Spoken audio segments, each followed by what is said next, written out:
Chapter 221, Tip from the Laughing God, Lion King, leave Randan to me. Then it's settled. My legion will be led by me, and your special gene seed offspring, Magnus, will come along, Lionel Johnson said. Magnus's special gene seed offspring was also a cultivator with unparalleled combat capability. Beyond devastating chi energy, he wielded terrifying psychic power inherited from Magnus himself. With that cultivator offspring joining them, combined with Lionel Johnson's 2 and the Wolfguard's 2, they would have 4 of the most potent fighters. The Lion was now absolutely confident he could hold back the Zidon, perhaps even crush them. No problem, Lion King. Aside from me, you can take everything from my legion. I'll also assemble some mortal auxiliaries for you, Magnus replied. He meant to give Lionel Johnson his full support. Having his Geneseed offspring aboard would also serve as a navigator through the warp, helping them reach Holy Terra more safely and quickly. Axis agreed. In the Age of Darkness, the Blood Angel's chief librarian Mephiston could guide a fleet through the warp. Magnus's cultivator Scion could do the same if his psychic power was strong enough. Then let's not waste time. Axis, Magnus, both of you get aboard my ship at once. We'll return to Holy Terra immediately. Valdor, Captain General of the Adeptus Custodes, ordered. With Magnus navigating, warp travel would be relatively secure. Axis smiled mysteriously. No, we're not going by the warp. Valdor froze. Mr. Axis, if you're not taking our ship, how do you intend to get to Holy Terra? This vessel is the Emperor's flagship. It can navigate through the fiercest warp storms. With Magnus serving as navigator, it's the fastest route back. Axis's smile widened. I have connections with the clown troop. The reason I brought the loyalist survivors from Ivante III to Prospero was because the Eldar Harlequins helped me. Valdor's face tightened with displeasure. You're going to contact Xenos? Axis, what do you mean by this? The Imperial truth taught that all Xenos were enemies. Humanity was the noblest species. Axis shook his head.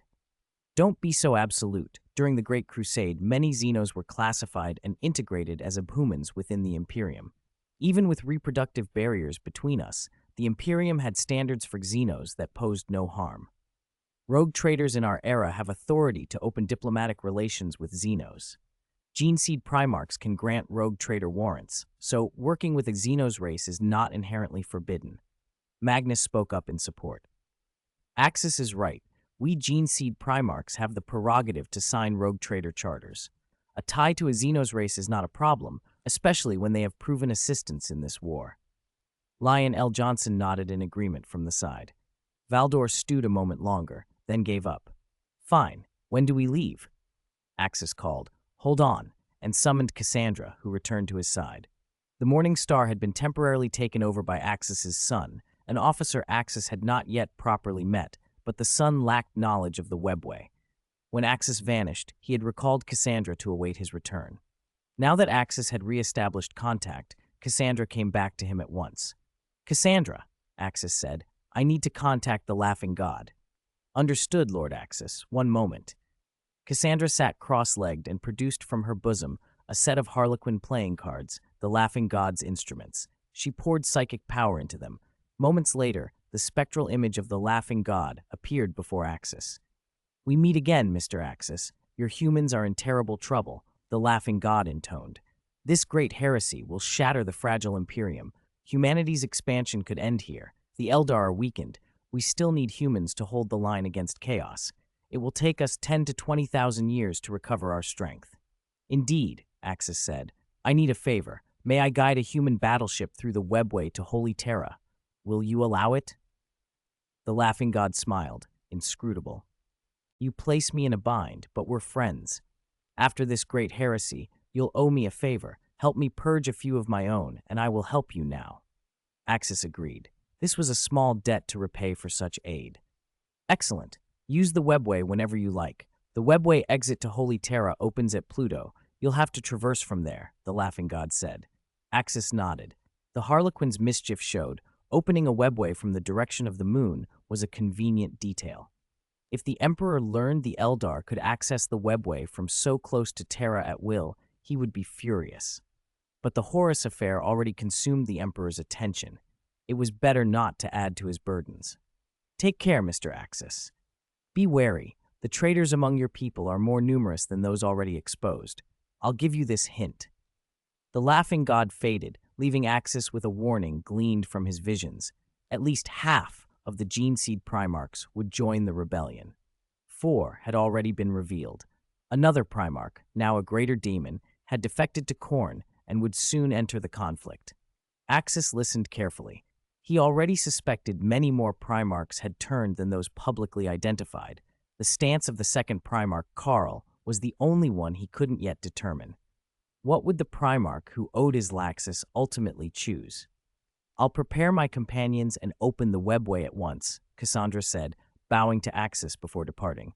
"Everything's ready," Axis told the group. "We can leave at any time." Magnus shook his head. "Not yet. Give us 2 days to organize the Legion." As the Thousand Suns gathered, the Adeptus Custodes and Sisters of Silence rested briefly on Prospero. Lion L. Johnson's First Legion took care of local fuel and supplies. Within 48 hours, Magnus had assembled the Thousand Suns. He announced that his most powerful gene seed offspring, Crus, the cultivator Axis had cultivated for Magnus, would take temporary command of the Legion and cooperate with Lion L. Johnson against the invaders. "My sons," Magnus said, addressing his Legion, "I cannot stay at your side this time. The Lord of Mankind, the Emperor, needs me elsewhere. Though I am absent, Lion L. Johnson, Great Lord of the First Legion, will lead you. Obey his commands." "Yes, great Gene Father, for the Thousand Suns we will strike the enemies of the Imperium," Crus yelled, raising his psychic staff. After so many years, he had become the foremost leader within the Legion. "Depart, my children," Magnus commanded, waving his hand. The vast fleet of the Thousand Suns began to rendezvous with Lion L. Johnson's armada. Once the forces were assembled, Lion L. Johnson took the command platform and gave an impassioned address. "Axis Magnus, my trust is in your hands. I leave the Emperor's side to you. Fear not the Western Front. I will not let the Zidon set a single foot on Imperial soil." "I believe in you, Lion of the Imperium," Axis replied. Lion L. Johnson nodded to Axis and Magnus, then set his fleet on course with unshakable resolve. After bidding farewell to Lion L. Johnson, Axis and Magnus boarded a landing craft with Captain General Valdor and headed for the Emperor's Dream. The Emperor's Dream was the Emperor's flagship. After the Emperor's return to Holy Terra, it had been docked at the Sol Starport for 10 years. This trip, it had been dispatched to pick up Axis and Magnus. Stepping aboard again, Axis felt a rush of memories. This was the very ship that had taken him to Holy Terra for the Emperor's alterations so long ago. "It's ready." "Axis, all ship systems and navigation data are prepared." "We can depart," Valdor said, sounding curious about the webway. The Emperor had long been fascinated by the webway, telling Valdor repeatedly that humanity's future lay there. "It's simple. See the Harlequin ship? We just follow it. We don't have to worry about anything else." Axis said, pointing to the Eldar craft that had materialized in front of the Emperor's Dream. Valdor nodded and ordered the engine crew to power up. The Emperor's Dream fell in behind the Harlequin vessel and headed for a webway gate near the Prospero system. Bathed in a silver-white light, the battleship slid into the webway, a bizarre, kaleidoscopic realm, an ancient hyperspace conduit created by the Old Ones. "This is incredible. This method of travel is truly advanced. How long until we reach Holy Terra?" Valdor asked. "I'm not certain," Axis admitted. He had only traversed the webway twice before and didn't know the exact transit time from Prospero. "Cassandra estimates about 15 days to reach Holy Terra. The exit is set near the Imperium's Pluto," Cassandra replied. 15 days? That's astonishing. It took us at least 3 months to reach Prospero by the warp," Valdor said, stunned. The difference in speed was vast, many times faster. Cassandra smiled faintly. The webway was old and degraded. Its transit speeds had slowed. In its prime, it had been far swifter. After all, the webway had been in use for tens of millions of years. The ship's tech priests and Mechanicus adepts crowded the observation ports, recording every detail of the passage, though with their current understanding, they could hardly grasp the webway's true mechanics, something even the Emperor had never entirely decoded. "Valdor, how is the hyperspace engine progressing?" Axis asked. He had left the Emperor his engine when he first transmigrated. He had been missing for 98 years and wondered what the Imperium had achieved in the meantime. Axis, that matter is classified at the highest level of the Imperium, Valdor said. Classified? I gave the Emperor the engine myself. He never hid that from me, Axis replied. Valdor's mouth tightened. The real reason, he thought, was the Eldar presence. This engine was humanity's trump card. They couldn't let Xenos learn its details. Lord Axis, I will take my rest now, Cassandra added, bowing with appropriate deference. Having spent so long aboard the Morning Star, she knew Axis had been working on the hyperspace engine, though she had not been aboard in over 90 years. Prepare a VIP suite for our guest, Valdor ordered, and 2 custodes escorted Cassandra away. Axis, you must understand secrecy's importance, Valdor admonished after Cassandra left. The hyperspace engine is vital to humanity. You can't be revealing its secrets. It's not such a big secret, at least not yet. The Eldar are our allies, and Cassandra won't betray anything. Tell me plainly, how are we progressing? If the hyperspace engine matures, the Imperium won't be crippled by warp storms, Axis said. He had uploaded broad knowledge into the system, sensing and communication capabilities on a cosmic scale. And pairing that with a working hyperspace engine could let mankind largely bypass the warp. Progress is slow, but we have achieved some milestones. The Imperium has produced an engine capable of stable 10 times light speed travel. Small Imperial vessels can already use it over ranges of 20 to 30 light years. Larger ships, however, are not yet able to carry it, Valdor reported. Axis frowned. The engine Axis had provided was tiny, designed for single-person craft. To scale it for capital ships required replication and a complete overhaul of industry and materials. To fully integrate hyperspace engines, the Imperium needed to return to the manufacturing depths of its golden age. What do you mean by small ships? Axis asked. 10 times light speed was hardly enough. Think torpedo transports and vessels a few hundred meters long. Anything above 1,000 meters, even a sword-class frigate, cannot yet be outfitted, Valdor said. That said, this is already impressive. What you gave us was essentially an escape pod prototype. Being able to fit it into ships several hundred meters long is remarkable. The 20 times light speed variant has run successful experiments and might be adapted to a sword-class frigate in future. It's a significant leap. Mind yourself, this is already very good work. Valdor added when Axis protested. These things do not come easily. Forget it. I want some rest. This trip will be safe, far more comfortable than the warp, Axis said. Rather than pinning hopes on the Imperium's gradual progress, he resolved to rely on the Morning Star. After more than a century, the Imperium had only mass-produced the 10 times variant. The 20 times version remained experimental. Axis knew that 100 times speed would be only marginally useful, and true warp replacement would require nearer 1,000 times light speed, work for another day. Axis went to Cassandra's suite. He needed to check on his flagship. Lord Axis, Cassandra greeted. No need for formalities. Can you contact the Morning Star? Axis asked. He had important assets aboard that ship, among them a space Necron, and he needed to know the Morning Star's status. The Harlequins are searching. We should have news soon. Once they heard of your situation, the Morning Star will move to rendezvous as quickly as possible, Cassandra said.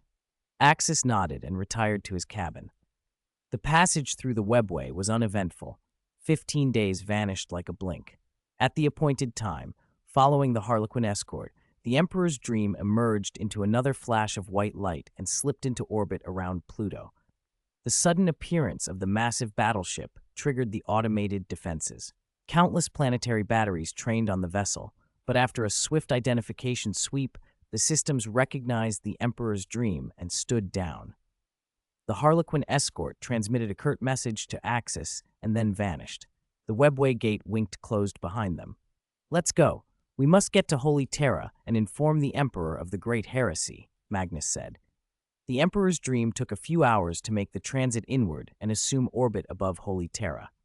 Once identification was complete, Captain General Valdor, with Axis and Magnus, boarded a landing craft and descended to the Imperial Palace. By that time, 4 full months had passed since their departure. Approaching the palace, Axis noted that the palace guards had been replaced. The custodes were nowhere to be seen, and Imperial Fist chapters manned the checkpoints instead. After passing through a string of security gates, Axis and Magnus were escorted to the Golden Throne. There the Emperor sat, slumped upon the throne, his face contorted in pain. "Father-in-law, I'm back," Axis called. "Father, I'm here," Magnus added. "You've returned, Axis." "Magnus," the Emperor said, voice strained. Their arrival had been sooner than expected. By rights, they might have taken over half a year. "Father, we bring terrible news. Horus has launched the great heresy. He has betrayed you," Magnus said. The Emperor's face registered raw disbelief. "What?" The Lord of Mankind's golden pupils suddenly constricted. His face went stone cold, and the air in the throne hall seemed to harden around him. Disbelief and fury warred on his features. "Could there be a mistake?" Macario asked, rising.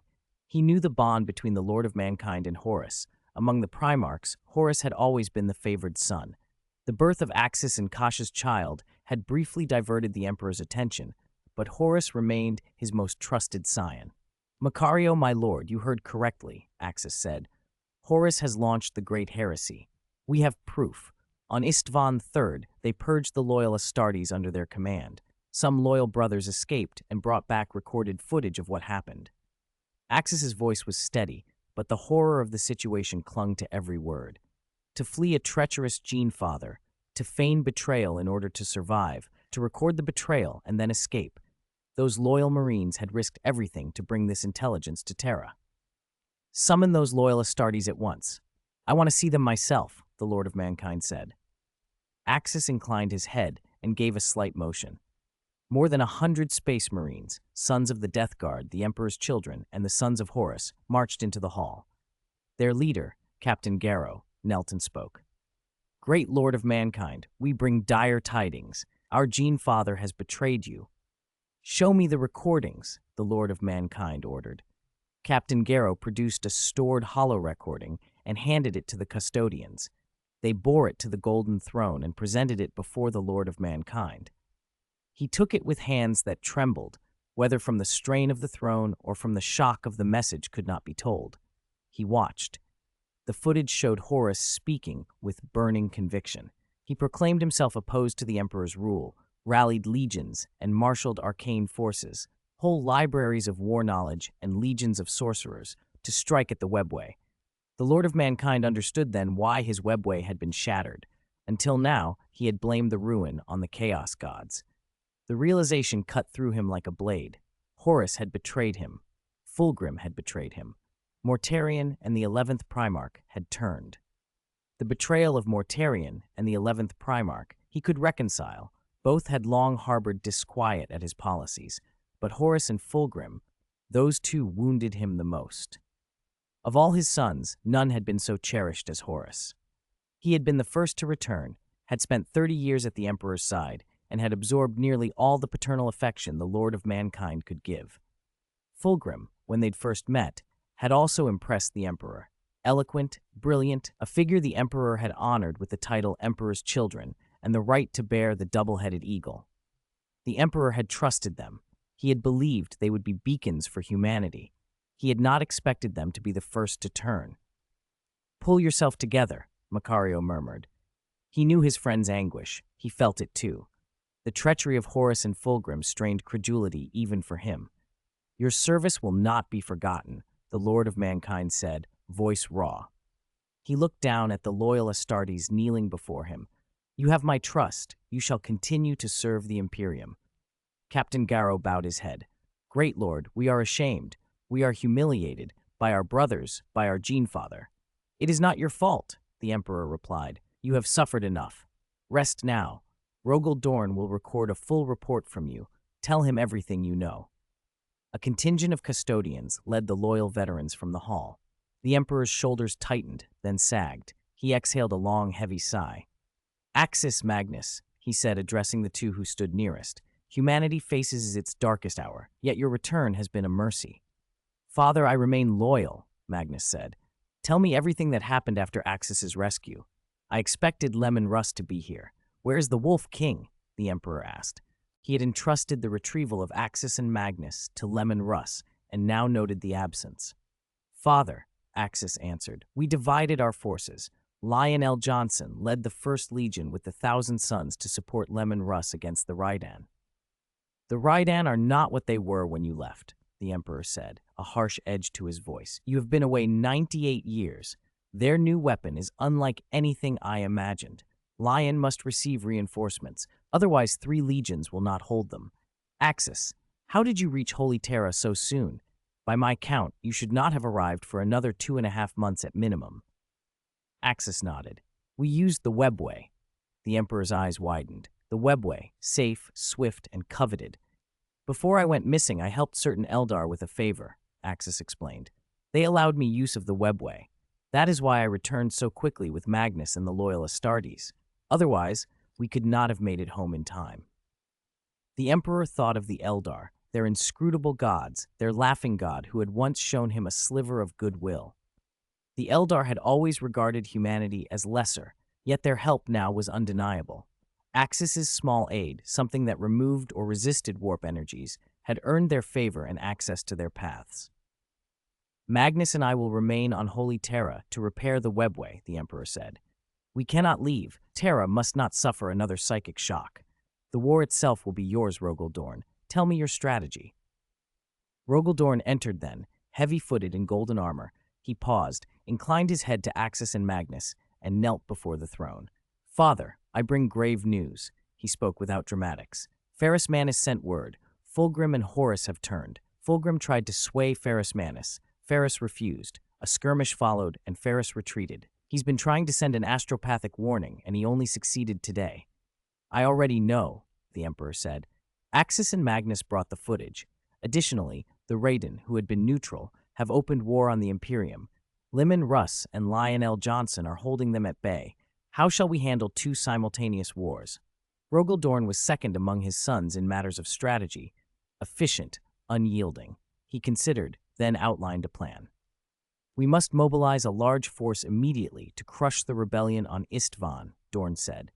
At the same time, we must reinforce the Western Front against the Raiden. The legions we can contact now are Iron Hands, Salamanders, Raven Guard, Night Lords, Word Bearers, the 2nd Legion, Iron Warriors, Alpha Legion, and White Scars. Guilliman's Ultramarines, Axis's Golden Legion, and Sanguinius's Blood Angels are currently out of contact. We should recall the White Scars to guard Terra and assemble the others, the Iron Hands, Iron Warriors, Word Bearers, Night Lords, Raven Guards, Salamanders, 2nd Legion, and Alpha Legion. Send those 8 to Istvan to deal with Horus. Axis must go west to counter the Raiden. Only his strength can meet their weapon. It was a stark, brutal calculus. 8 legions to meet Horus. Axis the sword against the Raiden. The Emperor listened, weighing every factor. No, Axis said, abrupt and fierce. I object. This heresy is tied to chaos. I must be there. Chapter 224. Find the traitor. Axis's plan. This wasn't Rogaldorn's idea of an 8-on-4. It was Horus's 8-on-4. If the 2nd Primarch also betrayed them, it would become 9-on-3. That would be an utter disadvantage. If Axis refused to go, the drop site massacre on Istvan V would unfold exactly as it had. If he went, those few traitor Astartes legions meant nothing in the face of Axis. He didn't even need to use his Super Saiyan 4 form. A normal Super Saiyan transformation was enough for Axis to wreak havoc. This plan is perfect, Axis. I know you're furious at Horus's slander, but you have to see the bigger picture. The greatest threat right now is the Raiden, Rogaldorn said. If you don't go, Lionel Johnson and Leman Russ will very likely fall in battle. Do you know how powerful that Star God fragment weapon is? Axis, Dorn is right. You should go to the Western Front where Horus is. The others can be dealt with by the other Primarchs, Magnus added. Lion and Russ can hold them off for now. There's an old saying, to defend against external enemies, one must first pacify internal ones. Resolving the Horus heresy has to be the top priority, Axis said. Horus has been trying every trick to avoid confronting me. There's a reason for that. He doesn't want to fight me, so I'll make sure he has to. We must prioritize the greater war, Axis. Horus's combat ability isn't unmanageable. 2 loyal Primarchs working together can stop him. This time there are 8 Primarchs moving as a whole. They'll be split into pairs, 2-on-2 in each group. Horus stands no chance. If we can contact Sanguinius and Guilliman, the Ultramarines, Blood Angels, and your Golden Legion can rush over to take part, Dorn pressed, convinced his plan was best. Axis's mouth twitched. He glanced at the Emperor and gave him a meaningful look. Some things should not be known by the Primarchs. The Emperor and Axis both knew that half of the Primarchs would betray them. Dorn didn't know that, which explained why he thought it was an advantage. In reality, it was anything but. Some truths could not be spoken aloud. With the Primarch's intellect, they would piece everything together. They were too smart. Dorn, go meet the loyal Space Marines Axis brought back. They have first-hand information on the rebels, the Emperor said, waving a hand. Talk with them. It will help you plan. The Emperor decided to keep the betrayal of half the Primarchs a secret for now. Its revelation would shatter the Imperium. Dorn glanced at Axis, nodded to the Emperor, and turned to leave. As the Emperor's most faithful son, Dorn knew what to ask and what not to ask. If the Emperor kept a secret, Dorn would not pry. Magnus, you should also go down and rest, the Emperor said. Starting tomorrow, you will sit on the Golden Throne with me to help repair the webway. It will be a massive undertaking, and you must be in top condition. I understand, Father. Magnus nodded. Axis, I'll leave everything to you. He turned and left. Soon, only the Emperor, Malkador, and Axis remained in the Golden Throne's hall. Everyone else had been dismissed. Axis, I know what you worry about. Are you afraid that some of the Primarchs sent to quell the rebellion will betray us as well? The Emperor asked. Not perhaps, certainly, Axis said. I can guarantee Magnus and I are loyal, Dorn is loyal, Lionel Johnson and my adoptive father, Leman Russ, are loyal. What about Guilliman, Sanguinius, and my son? The Emperor nodded, largely agreeing with Axis's assessment. Those Primarchs could be judged loyal for now. I cannot guarantee Guilliman. Sanguinius, though he keeps secrets from me, I still believe he is my son and loyal. As for your son, my grandson, he will be loyal. I have no doubt, the Emperor said. Think about it, Axis continued. Why did Holy Terra and the other worlds of the Imperium lose contact at first, and then, as soon as we returned, some communications were restored, and the only Primarchs we could reach were these individuals? The Golden Legion, Ultramarines, and Blood Angels, the strongest military forces, were excluded. It's obvious this is Horus's ploy. He must have set a huge trap at Istvan Futh to annihilate a large number of loyal Space Marine legions and cripple the Imperium. You mean there are traitors among those Dorn selected? The Emperor asked. There will be traitors. If I'm right, Angron will join the battle after Horus binds with Chaos, Axis said. The Emperor nodded. Angron would almost certainly take Horus's side. Malkador, what do your Assassin Temple monitors say about the dangerous Primarchs? Axis asked. Previously, the Emperor and Malkador had kept surveillance on a few Primarchs. Now, there should be results. Perturabo of the Iron Warriors and Conrad of the Night Lords are worrying, Malkador said. Perturabo's legion has been in constant, high-intensity combat. Their minds and morale are frayed. Conrad's homeworld is a place of sin. The planetary governor once dumped criminals into his legion, producing poor-quality recruits the Primarch despises. Both are ideologically unstable. If we were to lose the battle for loyalty, those two would be likely to join Horus. The Emperor listened. Axis had been right. These two were likely to have already slipped toward betrayal, even if they hadn't openly shown it. You've forgotten one. Lorgar of the Word-Bearers, Axis said. He is even more likely to betray. Axis's voice hardened. Lorgar had been the first Primarch to fall to heresy, even before the burning of the Perfect City. He had once worshipped the Emperor as a god. After the destruction of the Perfect City, everything changed. Lorgar? That's unlikely, the Emperor protested. I only destroyed the Perfect City as a symbol. The citizens had been evacuated beforehand. I meant it as a warning. I didn't raise his homeworld, and since then he's carried out the Great Crusade without delay. Betrayal over discipline alone seems a stretch. Are you sure, Father? Axis pressed. Once a fanatic's faith collapses, anything can happen. He treated you like a god, and when you would not be his god, he would seek another. Who else would he turn to but a new deity? Axis makes sense, Malkador said. Lorgar is a risky element, probably more likely to break than Perturabo or Conrad. That's a serious problem, the Emperor agreed. You should take part in pacifying this heresy. But how do I explain that to Dorn? That's simple. Dorn will understand your meaning. If you don't tell him everything, he won't press. He will carry out any orders you give, Axis said. All right, I appoint you overall commander of this pacification. the Emperor said after a moment's thought. You will lead the 8 Primarchs to pacify the rebellion. If anyone initiates a rebellion, I authorize you to eliminate them on the spot. Understood, Father, Axis said. As for supporting Lion and Russ, we will try to contact Guilliman and Sanguinius. I've also entrusted an Eldar Harlequin to help find my Golden Legion. They can be redirected to the Western Front to assist the Imperium. No, the Emperor said sharply. Axis, the burden of these 2 wars will likely fall to you. If you can recall the Golden Legion, have them return to Holy Terra. A more important war awaits your sons. Holy Terra? A more important war. Do you mean the Webway? Axis asked. That's right, the Emperor said. After the Webway's collapse, it opened into the warp. I can feel the 4 Chaos Gods constantly probing at that rift. They wish to expand it and pour more daemons through. Chapter 2 and 25. Fighting the Internet War. One man can defeat 10,000. Endless demon armies are assaulting the Webway, even though I've erected a psychic barrier.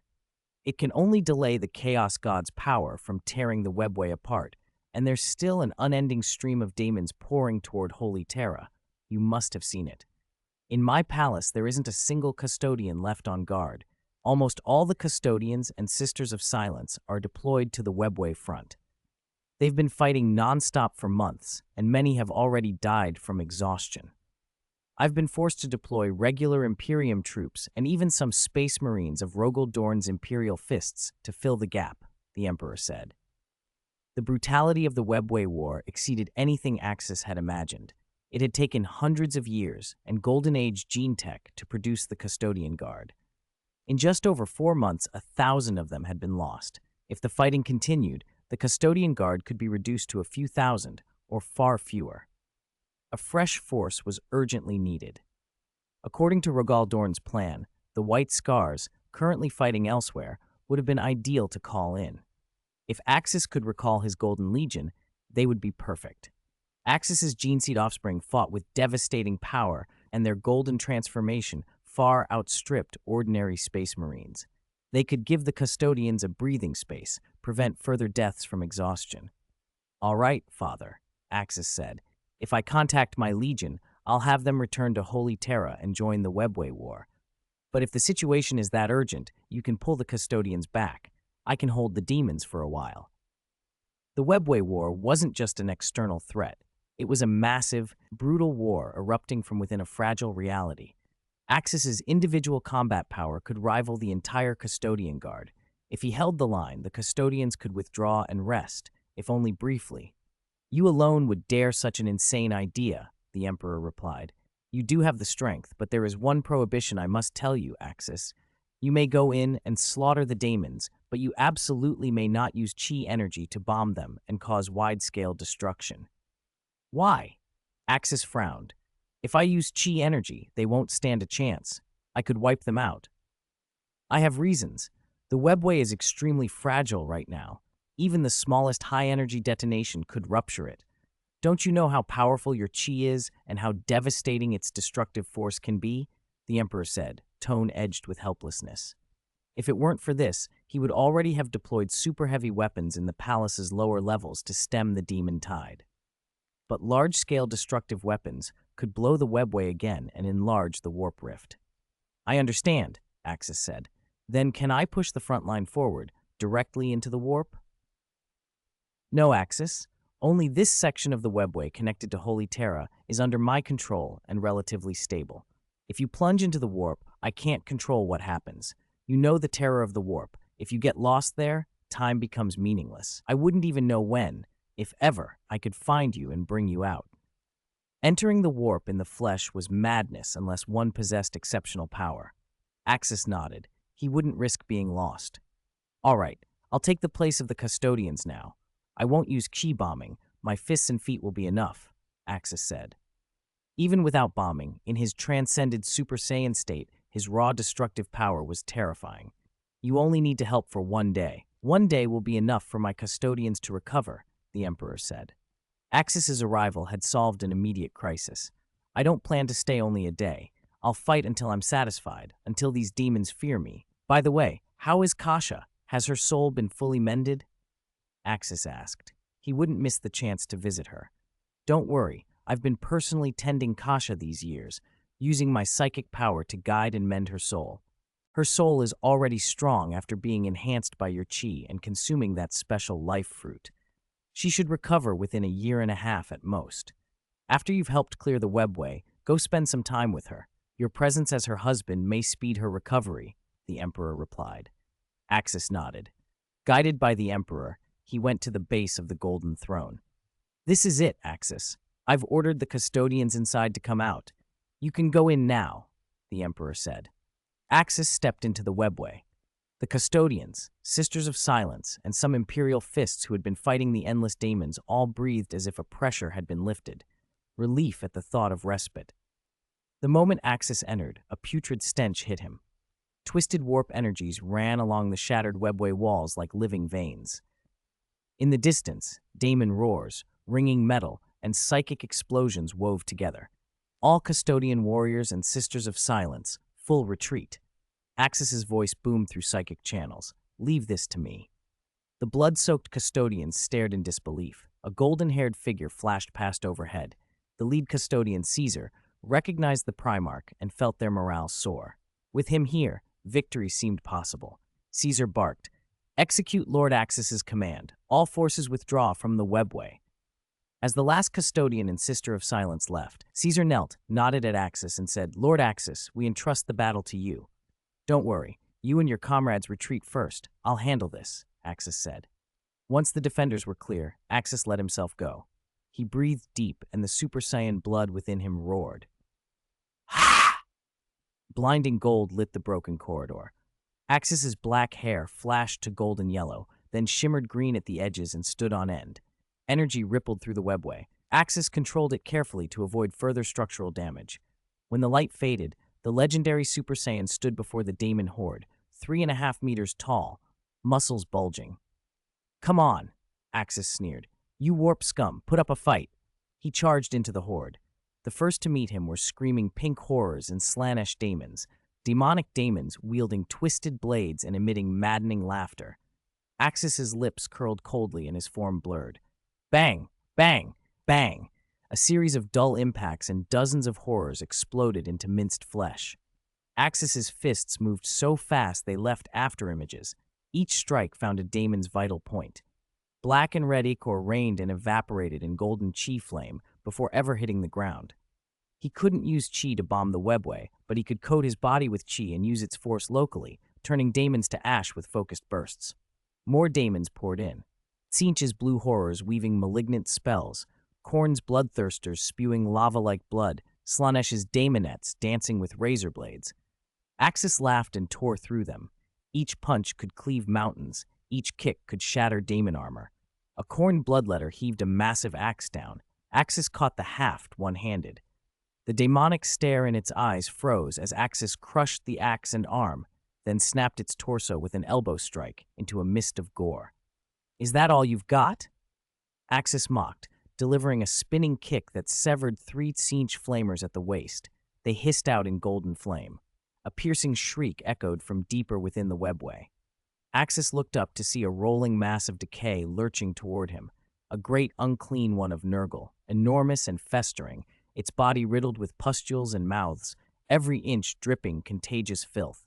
Chapter 226. Rumor has it the super killing is everywhere. A flash of disgust crossed Axis's face. He leapt up against the flow of putrid filth spewed by Nurgle's demons. "Filthy things," he snorted, and a green shimmer crawled across his skin, coalescing into a psychic ward that deflected the corrosive torrent. Nurgle's creations were the most revolting of the warp, but Axis's golden aura purified the yellow-green pus the instant it splattered across him. More daemons poured out of the webway, as if the warp itself had noticed the threat this golden-haired warrior posed. Khorne's bloodcrushers charged in formation, Slanesh's daemonettes circled in the shadows, and Tzeentchian sorcerers threaded binding magics through the air. Axis grinned, and suddenly accelerated toward the densest knot of foes, moving so fast he trailed after images. Wherever he passed, daemons fell like grain before a scythe. A Slanesh daemonette tried to strike from behind. Axis backhanded it, clamped its throat, and snapped its neck. A towering Khorne greater demon, crimson and bristling with bone spikes, charged, its burning great axe promising slaughter. Axis's smile turned cruel. Khorne was simple, honest strength, exactly the kind of fight he craved. He met the beast with his transcended Super Saiyan instincts flaring. At contact, his fists blurred into countless strikes, each blow finding the corrupted core inside the monster. When he stopped, the greater daemon froze mid-charge and then exploded into meat and gore, shredded as if cut by invisible blades. Pathetic, Axis sneered. You Chaos Spawn aren't even a warm-up. He fought harder. His enhanced battle sense read almost every attack before it came. He ripped a tusk from a bloodletter, swung it like a club to clear a path, then tore the wailing thing in two. The floor of the webway became a carpet of demon remains, his golden aura incinerated and purified the awful as it fell. Standing on a mountain of corpses, Axis shouted into the tunnels, "Come on, show me what else you've got, warp scum!" A deafening roar answered from deep within. The ground shook, and a colossal Khorne greater daemon emerged, its great axe blazing with lethal intent. "Finally, a decent toy," Axis said, licking his lips, and charged. The daemon's axe fell like a comet. Axis met it with a single hand, and a shockwave rolled through the webway, shattering daemons nearby. The Khorne fiend gaped as its indestructible axe was stopped by a human grip. The floor beneath Axis didn't so much as crack. "Hard hits," Axis said with mockery, then shoved the axe aside and punched up, sending the monster's monstrous head crashing into the ceiling. He followed in pursuit, raining precise blows across vital points, golden fist shadows, each strike exploding flesh. He grabbed the daemon by its horns, threw it shoulder over shoulder, then joined his hands and hammered down like a living wrecking ball. The greater daemon's last roar dissolved into a mist of blood. Axis stood amid bloody mist and purifying light, intoxicated. His eyes rolled back and a wild grin spread across his face. The chaotic energies of the webway stirred the Saiyan blood in him. The Super Saiyan line surged fuller and fiercer. He felt he could slaughter a planet without breaking a sweat. "Again," he howled. "Bring more." The warp answered in kind. The webway trembled as waves of crimson eyes opened. Khorne's berserkers surged like a tide, axes raised. Axis stomped and launched himself into the mass. Bang after bang, his fists moved like thunder, shattering skulls and chests. Khorne's armor was paper to him. Steel and flesh alike ruptured under his blows. He seized a bloodletter, ripped it in half, its black ichor vaporized in the golden light. Tzeentch's horrors tried to bind him with twisting sorcery, but Axis's green psychic ward had been up from the start. A cold glance was enough. He flashed through them and crushed several blue horrors with a single concussive punch. Slaanish's demonic illusions failed to unsettle him. He waved a hand and a golden shock shattered them into dust. "Numbers don't mean anything to a Super Saiyan," he said, and slammed a fist into the ground. A pure force wave radiated outward, tossing Nurgle's monstrosities into rotting gore that his aura purified before it hit the stone. He moved like a golden lightning bolt through the ranks, limbs and heads raining. Bloodthirsters roared and charged, but their axes couldn't nick the hems of his clothes. His speed climbed, his strength swelled. He actively sought bigger prey, reveling in the hunt. For hours, dozens of hours, he tore through the warp's minions. Demon corpses stacked at his feet. Then the Emperor's voice reached him, calm and steady. "Do not go any further, Axis. They're luring you deeper to seal you back into the warp. Stay within the range of my psychic power. Do not advance." Axis, caught in the high of battle, reluctantly acknowledged the warning. "Fine. That's annoying, but I get it." He retreated into the zone suffused by the Emperor's power. From then on, whenever the enemy tried to force him outward, he simply fell back to the Emperor's perimeter and annihilated them there. He kept a green psychic glow constantly active for defense, while his golden Super Saiyan might did the slaughtering. The battleground on like that for a full 12 hours. Far above, Magnus had arrived at the Golden Throne. "Father, I am here and ready. We can begin repairing the webway at once," he said, having rested and steeled himself. He scanned the hall, looking for Axis, but could not see him. "Magnus," the Emperor replied, "you will sit the throne beside me. This device is ancient. It will amplify your psychic power infinitely, but the torment to soul and body will be severe. You must endure the first wave of injury to work with me." Magnus nodded. I understand, Father. Where is Axis now? That boy is beneath the throne, helping me hold the demonic tide in the webway, the Emperor said. The Imperium faces three terrible wars: the Great Heresy, the invasion of the Zidon, and this hidden war in the webway beneath my chair. I hold them with my psychic might. Without that barrier, Terra would be dragged into the warp, and this place would become another Eye of Terror. Is Axis enough? Magnus asked. If he leaves, will the custodians and Sisters of Silence be forced to fill the breach? We will throw every available force at it if necessary, the Emperor said. Even the Sisters and Custodes have been driven back before. The webway is merciless. You will understand more when you sit the throne. I have learned many warp arts, Father, Magnus said. Perhaps I can use psychic force to help, defensive magics, strengthening barriers, restricting or even banishing daemons. After the war with the Zidon, I will bring my legion. My 1,000 sons are psychers and could help guard the webway. The Emperor considered him. Your thought is wise, but the webway cannot withstand reckless psychic interference. Offensive power risks its collapse. Defensive applications may be possible, but I will guide you. Then guide me, Magnus said. The Emperor shifted slightly to make room. Magnus took a breath and sat on the golden throne. The instant his weight settled upon it, a scream tore from him. Pure, shocked, agonized, a herald of the terrible pain the throne would inflict. Chapter 227. The pony sits on the golden throne, the true face of the Emperor. Ah! A high, raking scream tore through the throne hall. Magnus's cry echoed off the golden throne's gilded walls and through the palace beyond. His body shook uncontrollably, psychic power flickering and crawling across his skin like living flame. It hurt terribly. Pain like that had no easy words. A tearing of soul and flesh, an agony beyond ordinary comprehension. The golden throne had begun its work the moment Magnus took his seat. Yes, his power was being amplified, but it came with a cruel, almost unbearable torment that blurred his thoughts. Who am I? Where am I? What am I supposed to do? The three questions hammered at him. Pull yourself together, my child. Hold on. The Emperor's hand rested on Magnus's shoulder, a warm, golden tide of psychic energy flowing over him. Hold on, the Emperor said, his voice cutting through the chaos in Magnus's mind. The first wave is the worst. Focus. You can get through this. Magnus ground his teeth, veins standing out on his forehead. He had never known pain like this, as if warp energy was tearing every cell apart and every nerve was being seared by psychic flame. His eyes widened with living visions from the warp. Father, he managed. This is more painful than I thought. I know, the Emperor answered, with a rare softness in his tone. But you must endure. Treat your power like a dam, guide it, let it amplify without breaking you, accept the flow. Magnus nodded, and guided by the Emperor, began to channel his will.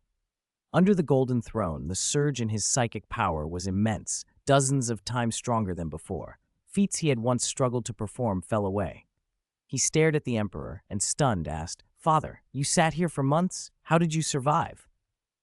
What looked back at him was not the towering, godlike figure Magnus remembered.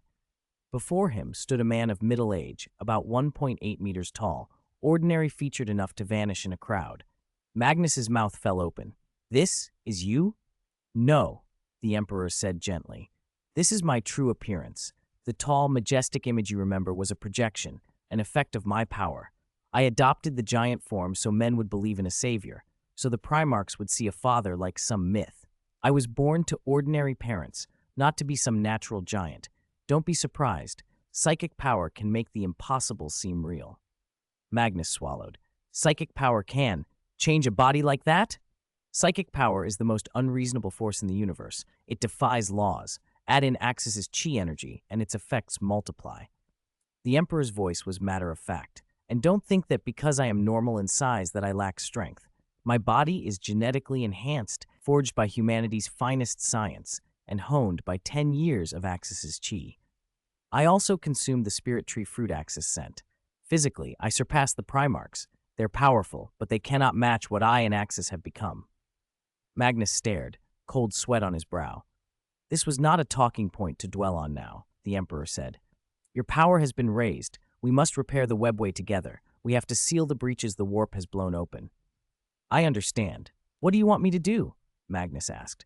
I will teach you. Clear your mind, guide your power, sense the rifts where the warp meets the real. Use your gift to stitch them closed. I will be with you. Paired, their psychic might could mend the webway's torn lattice.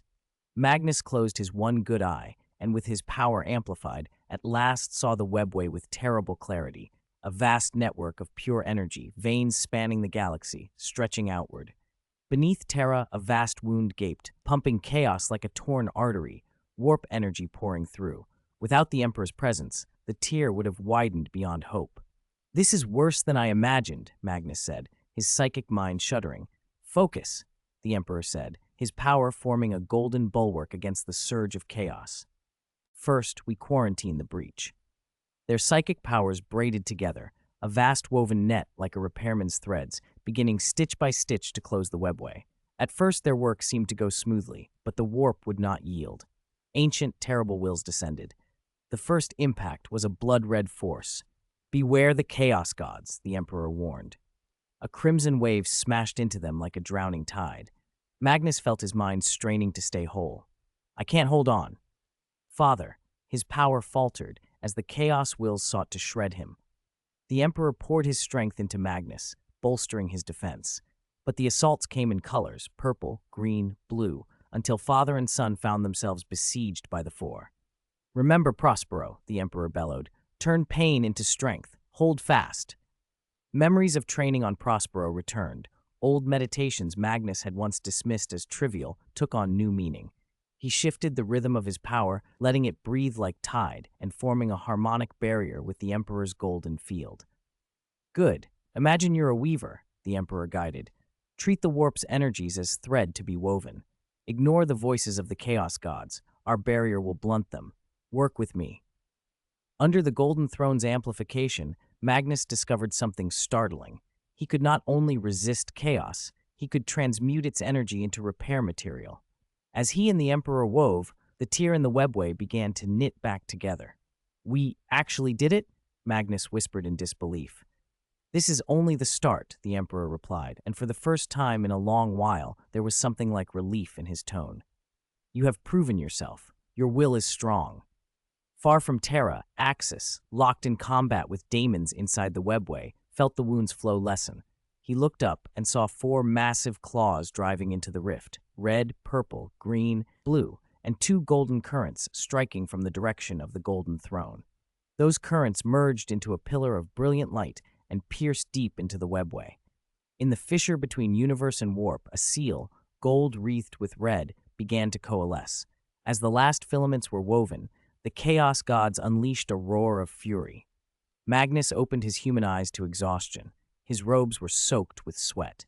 Through psychic sight, he could see the breach beneath the palace had closed a little.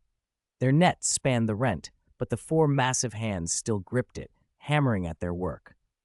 Rest, child, the Emperor said, patting his shoulder. We'll continue tomorrow.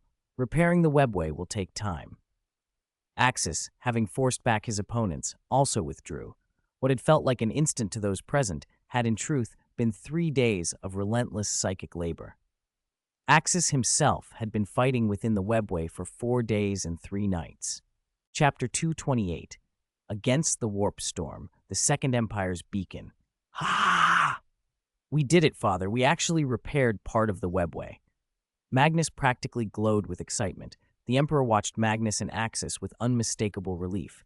If those two had not returned, the webway would have collapsed entirely. The consequences would have been unimaginable. Yes, we succeeded. How did the webway fight go, Axis? The Emperor asked, turning to the younger warrior. Easy. A pleasure, really. I could have fought those warp demons with one hand tied behind my back. If I weren't restricted from using chi energy, I'd just sit there and fire qigong waves. No demon would get through, Axis said with a casual shrug. For the Custodian Guard, the Sisters of Silence and mortal soldiers, the webway battle had been deadly. Warp daemons were lethal and they seemed endless, but for the Super Saiyan Axis, they had been nothing more than toys. To him, it had felt like one of the hack-and-slash games he had played before transmigration, only simpler. Ha ha ha, only you would say that so lightly, the Emperor replied with a sigh. In these past 4 months, I've lost thousands of custodian warriors.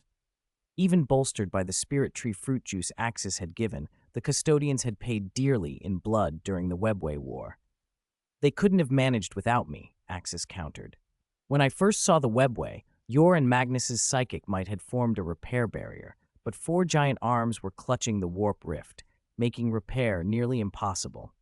No one needed to guess whose hands those were. The blood-red grasp belonged to Khorne, the purple hand to Slaanesh, the green to Nurgle, and the blue, bird-like hand to Tzeentch.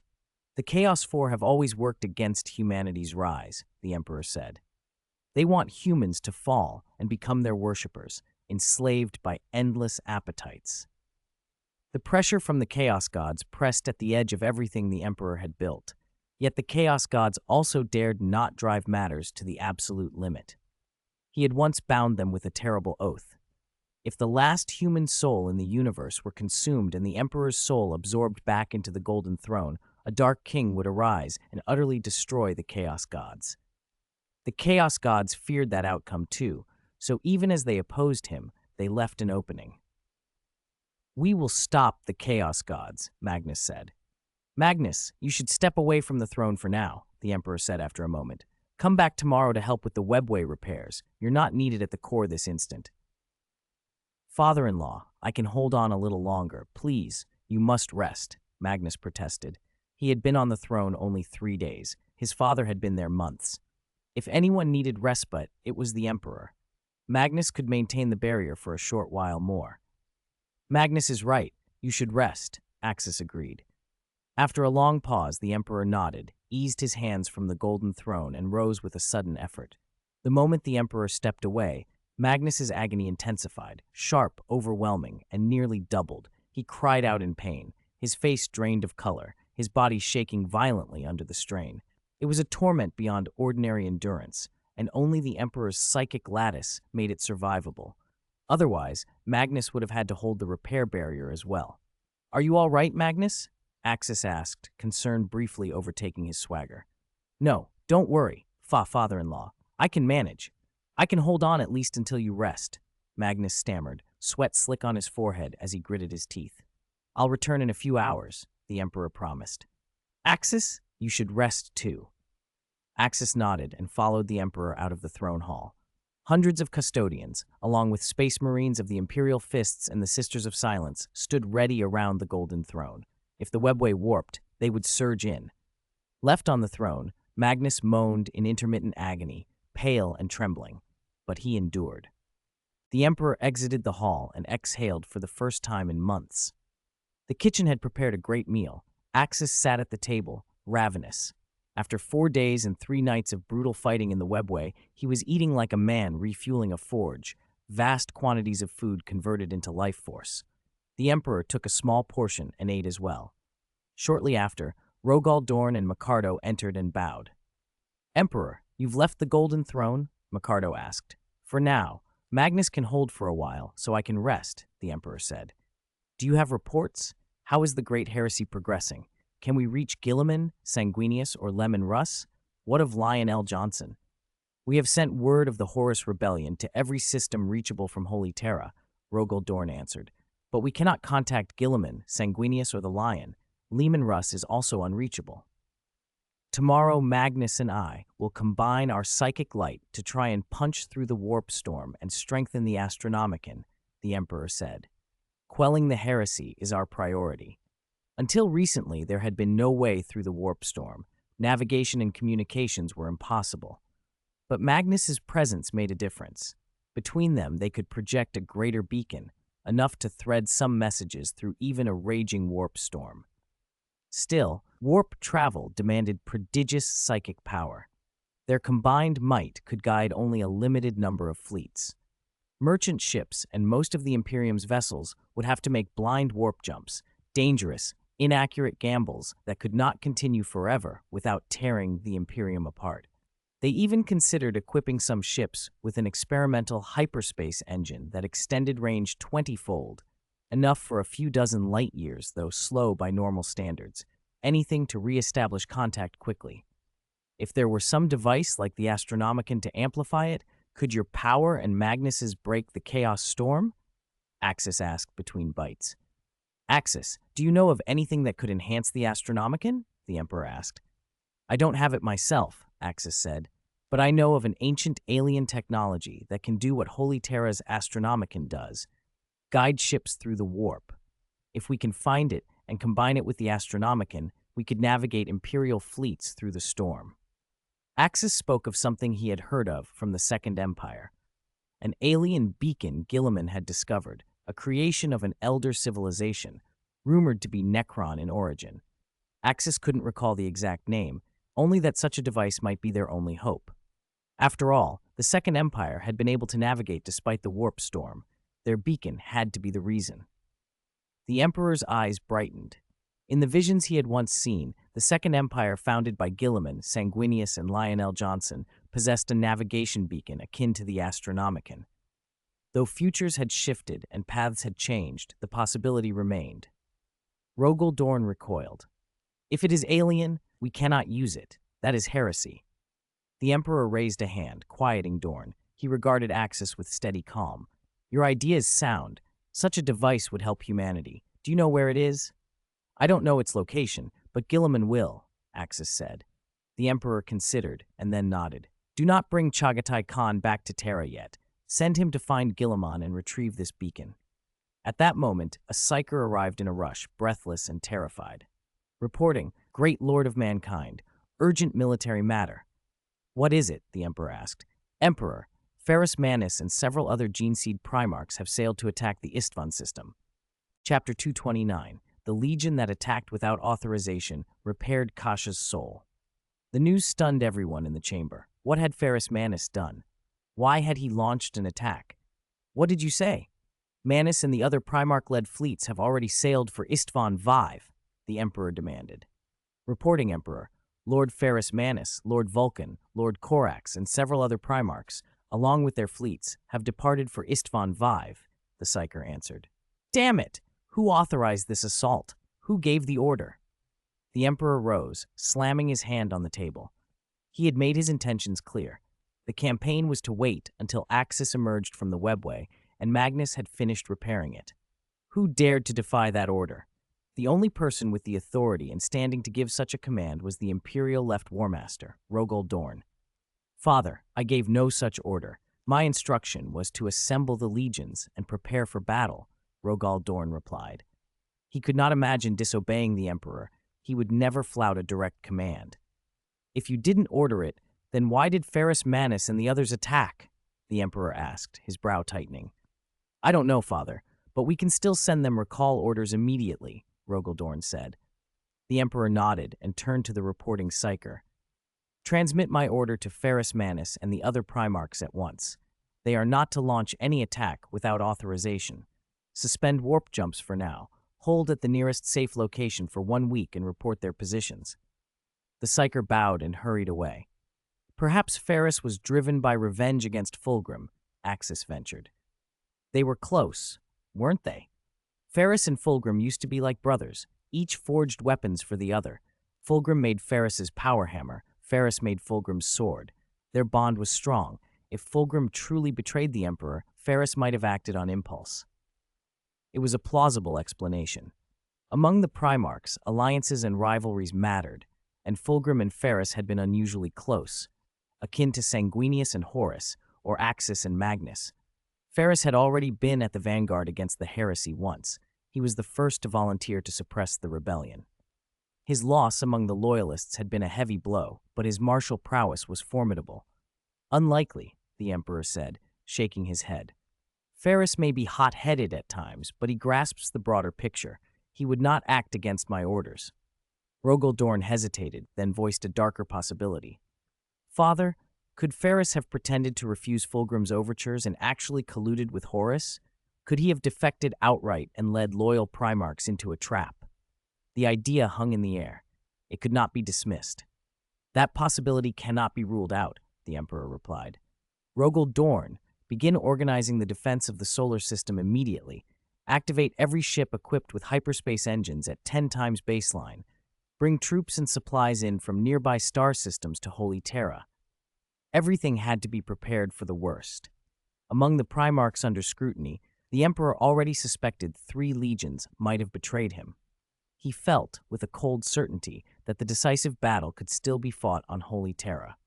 Warp travel remained treacherous, reduced to dangerous blind jumps. For now, it was better to move material by faster-than-light ships using hyperspace engines. Neighboring systems lay only a few light-years away. Ships at 10x could arrive within months. In under a year, men and material from the closest systems could be mustered in the solar system. The development of more powerful hyperspace engines was urgent. If 100x speed were attainable, many warp trips within 100 light-years would become unnecessary. I understand, Father. I will order every available hyperspace ship to deploy and ferry supplies from nearby systems, Rogaldorn said. Good. Also, the search for the lost warp lighthouse belongs to Chogoris. I will brief him personally. The Emperor referred to the Second Empire's warp lighthouse, cryptic intelligence gleaned through psychic prophecy. He intended to show the vision to Chogoris so that Guilliman could be found and the device recovered. Orders were given, defenses rearranged, contingency plans set. Axis finished his meal and excused himself, making his way to the Emperor's private chambers.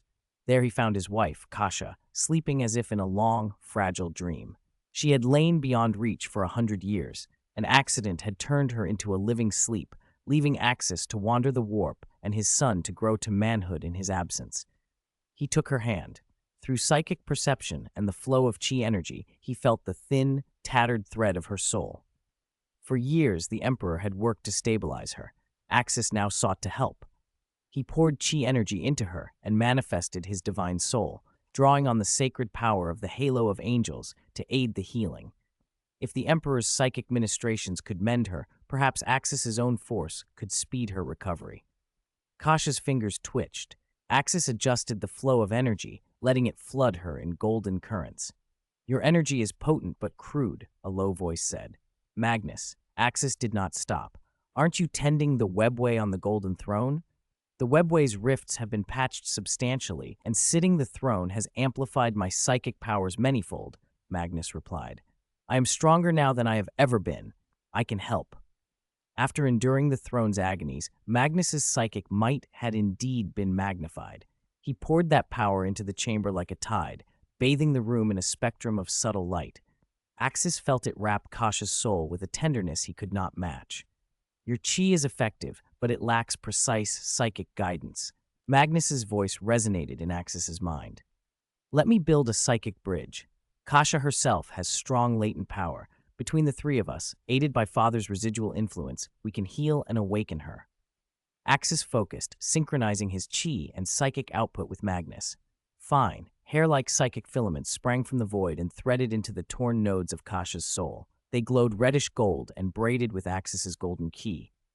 To Axis's amazement, Magnus's method reached deep, repairing places the Emperor's careful work had not yet touched. I have seen many things on the throne, soul essences and the machinery of life, Magnus said, weary but resolute. Kasha's soul has been shredded by the warp storm for too long. It needs a specialized method. Trust me, keep raising your chi. Kasha's body shuddered. Her face tightened and then softened, her lips parted. Axis pressed her hand. She squeezed back, faintly. Her consciousness is stirring, but warp corruption clings, Magnus warned. Father suppressed it, but we must purge it completely. Black mist leaked from Kasha's 7 orifices, coiling into twisted faces that gave silent, tormented screams. Axis raised the halo of angels. A blade of pure golden light drove at the corruption. No, don't strike, Magnus shouted. That would harm her soul. Watch. Instead, a gentle veil of purplish-red psychic light unfurled over the black mists. The writhing faces calmed, their contortions slowing until they collapsed into pinpricks of starlight and dissolved. My psychic field holds the warp's taint, Magnus explained. Now I will peel it away. Axis, you must inject life energy. Axis softened his chi and funneled immense life force into her. Bit by bit, Kasha's soul regained brightness. Her eyelids fluttered, her breathing deepened. What the Emperor had predicted would take 2 years was now being achieved in days. No, hours. Almost there, Magnus breathed, a note of joy in his mind. The final step is yours, Axis. Call her, with all your love. Axis leaned close and whispered into Kasha's ear, his voice breaking with years of longing. Kasha, it's me, Axis. I'm here. Our son has become a man. We are waiting for you. Time slotted forward. The Emperor took only a single night's rest before planning to resume his own watch on the Golden Throne. But a new report burst into the chamber before he could move.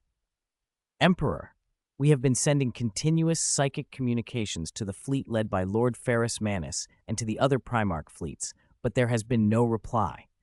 They have vanished without a trace, the Psyker reported.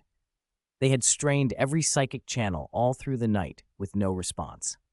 Father, the warp storm seems to be churning again. Communication with other Imperium regions has been severed, Rogel Dorn said, exhaling. It was always at the most critical moments. Whenever the Empire stood at a crossroads, the powers of chaos struck back. They exchanged glances. This had to have something to do with Horus or the rebels. I understand. You may go. Keep sending psychic updates and report back to me the instant you hear anything, Micardo. Rogel Dorn, Micardo, returned to the Golden Throne. Magnus and I will try to reach Ferris Manus and his fleet by psychic means. Also, where is Axis? I haven't seen him, the Emperor asked. At a moment like this, Axis needed to be present. His power was crucial if humanity was to survive this disaster. My lord, last night, Axis went to Princess Kasha's chamber and has remained there. I did not disturb him this morning. If you need him, I will call him immediately, Valdor replied. Send someone to fetch him. As the Emperor prepared to summon Axis, two figures stepped forward. No need, father-in-law. Axis and I are already here, Kasha said with a slight smile as she looked at him. Is that you, my daughter? You've awakened. I expected it would be at least another year and a half, the Emperor said. Yes, father-in-law. Axis and Magnus helped complete the final repairs to my soul. I was able to awaken, Kasha answered. Good. Your awakening at this moment is fortunate for the Empire. He had not expected the cooperation of Magnus and Axis to bring Kasha back so much earlier than anyone had predicted. Sitting on the Golden Throne amplified psychic power to an extreme degree. Things previously impossible were suddenly within reach. And Kasha's psychic strength had grown dramatically since she had followed Axis. Only the Emperor himself and Magnus were stronger. Even Lord High Counselor Micardo did not match her. Father-in-law, something has happened, Axis said, the mood tightening around them. He caught a strange, uneasy scent in the air. Axis, Rogel Dorn said. Our Psykers have lost contact with Ferris Manus and his main legion. He took command of 8 Space Marine legions and has already rushed toward Horus. Now we are blind. If this is a trap, we are finished. Come with me, Axis Kasha. I must return to the Golden Throne and with Magnus try to break through the warp storm. We must send orders to Ferris Manus's fleet, the Emperor said. Father-in-law, don't forget, Ferris Manus might have defected to Horus. His relationship with Fulgrim was very close, Rogel Dorn said. He suggested that, as commander on this operation, Ferris might have sabotaged communications to prevent the Empire's orders from reaching his forces. Axis's reaction was inward and blunt. Holy shit. Rogel Dorn's capacity for suspicion was legendary. Ferris Manus had always been counted among the most loyal of the Primarchs. He had been consumed by rage at Fulgrim's betrayal and even killed him in a duel. Still, in the current climate, after Horus and Fulgrim's betrayals, no possibility could be dismissed. That possibility cannot be ruled out. I trusted Horus more than anyone, and Fulgrim has betrayed me, the Emperor said. Micardo nodded. He and the Emperor had once listed those Primarchs they believed could never betray them. 2 of them had already turned. I don't think Ferris would betray us, Axis said. There has to be another reason. Perhaps Horus is transmitting false orders. I already sent the order declaring Horus a traitor to the 8 legions under Ferris Manus, Rogel Dorn said. They cannot possibly obey Horus. Who can be absolutely certain, Axis replied. Horus is a strategist of the highest order and now has the backing of the 4 gods of chaos. If he disguises an attack order as coming from Holy Terra, Ferris might accept it. Ferris cannot communicate directly with Holy Terra. He depends on the Psykers aboard his ship. Imagine a terrifying truth. It's possible the ship's Psykers have been corrupted and are steering the 8 legions into an ambush. Corrupting a Psyker was, for Horus now, far too easy. What you say has merit, but first, send a psychic transmission and see, the Emperor said, waving them on as he led them back to the Golden Throne's chamber. Magnus's complexion had improved. Though still pale, he was seated upon the throne. Father-in-law, Long time, sister. I'm glad you've awakened, Magnus said to Kasha. I owe you my thanks, Magnus. Without you, I wouldn't have awakened so quickly, Kasha said, bowing to him. Axis's chi and sacred psychic power had helped greatly, but it was Magnus's precise psychic control and the amplification of power from the Golden Throne that made the awakening possible. You did well, Magnus. You saved the Empire and your sister. Go rest. I will hold the throne. The Emperor smiled faintly. Only Magnus could withstand the throne's strain beside the Emperor himself. If Magnus had not returned in time, the Emperor feared he might have been trapped upon the throne. Leaving it could have cost Micardo his life, and Micardo would have been exhausted within days. Kasha might be able to sit for a short while after awakening, but it would likely kill her. In the end, only the Emperor and Magnus could sit the Golden Throne without ruin. I'm still fine, father-in-law. You sat on it for months. I've only been on it a short time, Magnus said. With his soul magnified, he could peer into the warp. If his own ascension plan came to pass, perhaps he could sit the throne unharmed. Without Axis's arrival, Magnus might even have been tempted to abandon his body and dwell wholly in the warp. There have been changes, the Emperor said. I will need you to use your power with me to find Ferrus Manus's fleet and send them psychic orders so they do not fall into Horus's trap. I understand, Magnus replied. The Emperor nodded, took a deep breath, and seated himself beside Magnus on the Golden Throne. Two vast pressures radiated from the machine. Father and son drew together, then unleashed their combined psychic might. Their power punched through the layers of warp storms as they began to locate Ferrus Manus's fleet. They locked onto the fleet, and just as they prepared to send a psychic message, a violent warp storm rolled in. Blood red, deep purple, dark green, and inky blue energies streamed and coalesced, blocking the Emperor's and Magnus's transmissions. The forces of the four gods of chaos rose like a wall. They strained with all their strength, but the obstruction held. At each critical moment, a new warding would appear. The Emperor felt, beneath it all, another presence, the Dark Lord, using every means to thwart him. The Dark Lord had his own plans. Otherwise, with their combined power, they could have forced a passage through the chaos barrier. Now, the Emperor saw pieces of his fate unfolding. This obstruction, these delays, the inevitability, these were the Dark Lord's design. He intended the Emperor's slow descent into corruption. Father-in-law, your body, Magnus began, staring at him. Just as their force neared a breakthrough, the Emperor had faltered. Magnus perceived something cold and despairing emanating from him. I will explain later, Magnus, the Emperor said. It seems we cannot contact Ferrus Manus and his forces. Axis, I need you and Kasha to go provide support. If you can reach them in time, you may yet salvage this. Now, Axis alone might be able to turn the tide. If he arrived in time, Horus's scheme would not succeed. I understand. I'll leave right away, Axis said, nodding. Opportunities to rough up Horus didn't come often. Axis was more than ready. A Horus empowered by the four gods would make an excellent punching bag. Horus, you brat, try fighting the Emperor. Sorry, you're my prey, and I'm going to hunt you. Axis, I've prepared a legion of 5,000 space marines for you, all chosen from my gene seed offspring. Take these Imperial fists and go, Rogol Dorn said. 5,000 was the most he could spare. Pulling more troops would leave Holy Terra's defenses dangerously thin. No need. Keep your 5,000 marines on Holy Terra for defense. I'm enough on my own. Axis waved the offer away. The Imperial defense was stretched already, and Axis had no intention of wasting time with ordinary space marines.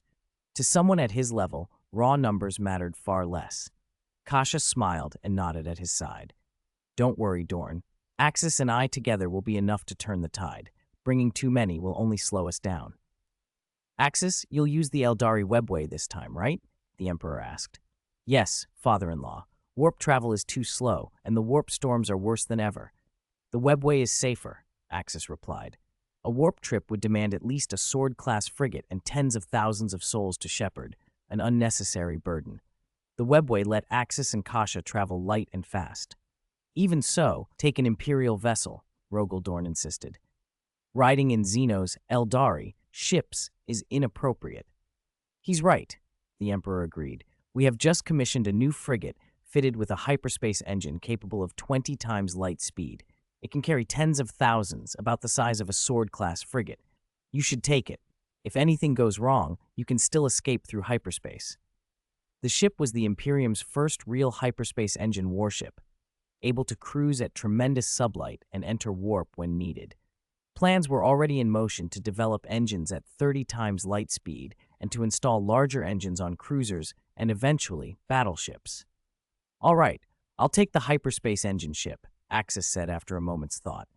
20 times the speed of light barely satisfied him. He was looking forward to the new engine. Dorn, arrange a crew. I want Axis to depart within 3 days," the Emperor ordered. "Yes, Father. I'll prepare immediately," Rogel Dorn replied. "Everyone else withdraw for now. Axis and Magnus, stay. I have something to say to you." Rogel Dorn, Malkador, and Kasha bowed and withdrew. Even some Sisters of Silence and a contingent of Custodes pulled back. The Emperor and Magnus remained on the Golden Throne. For the time being, no demons would be permitted into the webway. Once they were alone, the Emperor glanced at Axis with a grave expression. "Father-in-law, do you have something you can't say?" Axis ventured. "Axis, I feel the power of the Dark King," the Emperor said, voice heavy. "My destiny compels me to sit upon this golden throne forever." Working briefly with Magnus, he had sensed the presence of the Dark King and the fate that had been silently arranged for him. Axis nodded. The Dark King was a problem the Emperor could not ignore. If not for the sudden appearance of the War Master's soul during the Siege of Terra, the Emperor might already have ascended. The human shell and the remnants of his personality were what restrained him. Once the Dark King awakened, the Emperor would be consumed, transforming into a god of destruction capable of burning the universe clean. "Father, I just felt an overwhelming dark power. Was that you?" Magnus asked. A moment ago, he had sensed the true scope of his father's soul. Vast, dreadful, and almost inhuman. It was an existence he could never match. Cold, despairing, and radiantly terrible. "It was me, and it was not me," the Emperor tried to explain. "I am chosen by the Dark King. I am the Dark King, but the Dark King is not simply me. When the Dark King awakens, my personality will be destroyed. I will change completely into a god of destruction." Will you become that thing? The Dark King?" Magnus's voice trembled. "It is inevitable. In the darker future, I will transform into the Dark King. I am merely fuel for its awakening," the Emperor admitted. "Even if I kill Horus, it won't change?" Axis asked. "Perhaps not," the Emperor said softly. "Though I don't mean to discourage you, that is the way of it." Axis bristled inwardly at the fatalism. He refused to accept that the Dark King was untouchable. If the Dark King had not truly reached multiversal omnipotence, if it still had limits, then Axis believed he could learn and wield a power capable of destroying it. He would not accept inevitability. "Axis, prepare yourself. Your enemies will not be only the Chaos Gods. The Dark King may one day be your enemy too. Understand?" the Emperor continued, fixing Axis with a steady gaze. "I will also be one of your enemies." "Father, why would you be Axis's enemy?" Magnus blurted. "Don't you see, Magnus? When I become the Dark King, I will lose myself. My humanity will be gone. When I am indifferent to the fate of humanity, the Dark King will be born. That birth will scorch the universe, warp and all. If anyone can stop me, it must be Axis." The Emperor's tone was edged with irony and sorrow. He had already understood the Dark King's plan in broad strokes. "Now is not the time for this," Axis said, waving a hand. "That day is far off. We have the Horus heresy to solve first." "Axis is right. Don't worry about that yet. I will have your back," Magnus said. Go prepare. Axis, you and Magnus depart in 3 days. I give you full authority. If you encounter any Geneseed Primarch who betrays the Imperium on the battlefield, you have the right to execute them. No trial, no hesitation. If they defy your orders, eliminate them," the Emperor commanded. "I understand, Emperor," Axis replied, bowed, then left. Over the next 3 days, Axis met daily with the Emperor, Magnus, and others, but he spent most of his free time with Kasha. Though nearly a century had passed since they'd last been together, it felt like no time at all. One had slept, the other had wandered the warp. "Axis, have you thought of a name for our son?" Kasha asked. Axis grinned. "I had one in mind. How about Vegeta?" "No," Kasha snapped. "That name has a strange feeling to it. Change it." Axis laughed. "Kakarot. Bastard, be serious. That name sounds awful. Who would name their son Carrot?" Kasha scolded, rolling her eyes. Axis chuckled. All right, I'm not teasing. That's just how Saiyan names work. How about Kratos? That works. You and the boy will be unmistakably father and son, Kasha said, nodding. Time flew. On the third day, Axis and Kasha boarded the Sword-class frigate fitted with the 20 times hyperspace engine and followed a Harlequin into the webway, heading for the Istvan system. After they departed, the Emperor and Magnus set about fully repairing the webway. The demons within it launched another assault. They seemed to sense that a certain god of destruction had just left. Chapter 232, Dual Personality, Dark Emperor, Great Sacrifice. Vast numbers of Sisters of Silence, Custodians, and Imperial Fists. Marines surged into the webway again, spilling into an endless slaughter against the demon legions. Magnus and the Emperor exchanged a brief nod, then poured their psychic power into the task of forging barriers within the webway to aid the Custodians and Sisters of Silence. Together their power could hold the Daemon onslaught for a time, giving the defenders a chance. Magnus poured himself fully into the weave, intertwining his will with the Emperor's. The two titanic psychic forces braided into a pale golden dome inside the webway, capable of deflecting at least half the demon assault. But as the barrier began to take form, the Emperor faltered. The golden light withdrew and was replaced by a spreading blackness. The dark psychic force did more than erase the barrier. It drove Magnus's power backward and began to widen the rift in the webway itself. "Father, I feel you. You aren't right. What's happening?" Magnus demanded, turning to the Emperor. To Magnus's horror, the figure beside him was no longer wholly resplendent gold. One half was the radiant father he knew, the other half was pitch black. The Emperor's face was split, one side noble and human, the other twisted with a vicious, malignant sneer. "Shut up, experimental subject 15, a voice growled. A clown cavorting with witchcraft. The most unstable experimental subject. It seemed a chorus of voices issued from the dark half of the Emperor's mouth, each a slur, an accusation aimed at Magnus. He reeled. His father's presence had become alien. "Magnus, don't listen. That is my dark side," the golden side of the Emperor managed to say. "I know, father," Magnus answered, panic in his voice. "What happened to you? Did the Chaos Gods attack? How can I help?" "It's useless, Magnus. He is undoing our work, and I am powerless." The Emperor's breath was ragged. The dark power opposing him was beyond what he had expected. In truth, the Emperor's current state, his very might, was bound up with that dark force. The Dark King had fashioned the vessel of his power. The Emperor's triumphs had been fed by that dark matrix. "Are you the Dark King? Get out of my father's body." Magnus roared at the black half. "I am the Dark King. No. Experimental subject 15, you misread me. I am your father. If I were truly the Dark King, you would have been dead long ago." The dark half mocked him, and Magnus staggered as vertigo washed over him. "Stop it, you bastard." The Emperor tried to bolster Magnus with a surge of golden psychic light, but the darkness held firmer than he had imagined. "It's useless. I am your other self. I am the dark emotions you accumulated over 10,000 years. I am the embodiment of your human sins. You suppressed me, but with the galaxy plunged into darkness, humanity's despair feeds me and I grow. I am the Dark Emperor. You're a monster the Dark King made to restrain me. You aren't my other half." The golden side spat the denial, but the black mouth laughed. "Ha ha ha! Why deny yourself? You are a chaos god in disguise, afraid of that inevitable fate. I am what you fear." The Emperor's face had fractured into two personalities, each speaking across the same mouth. Magnus trembled, helplessness and dread overwhelming him.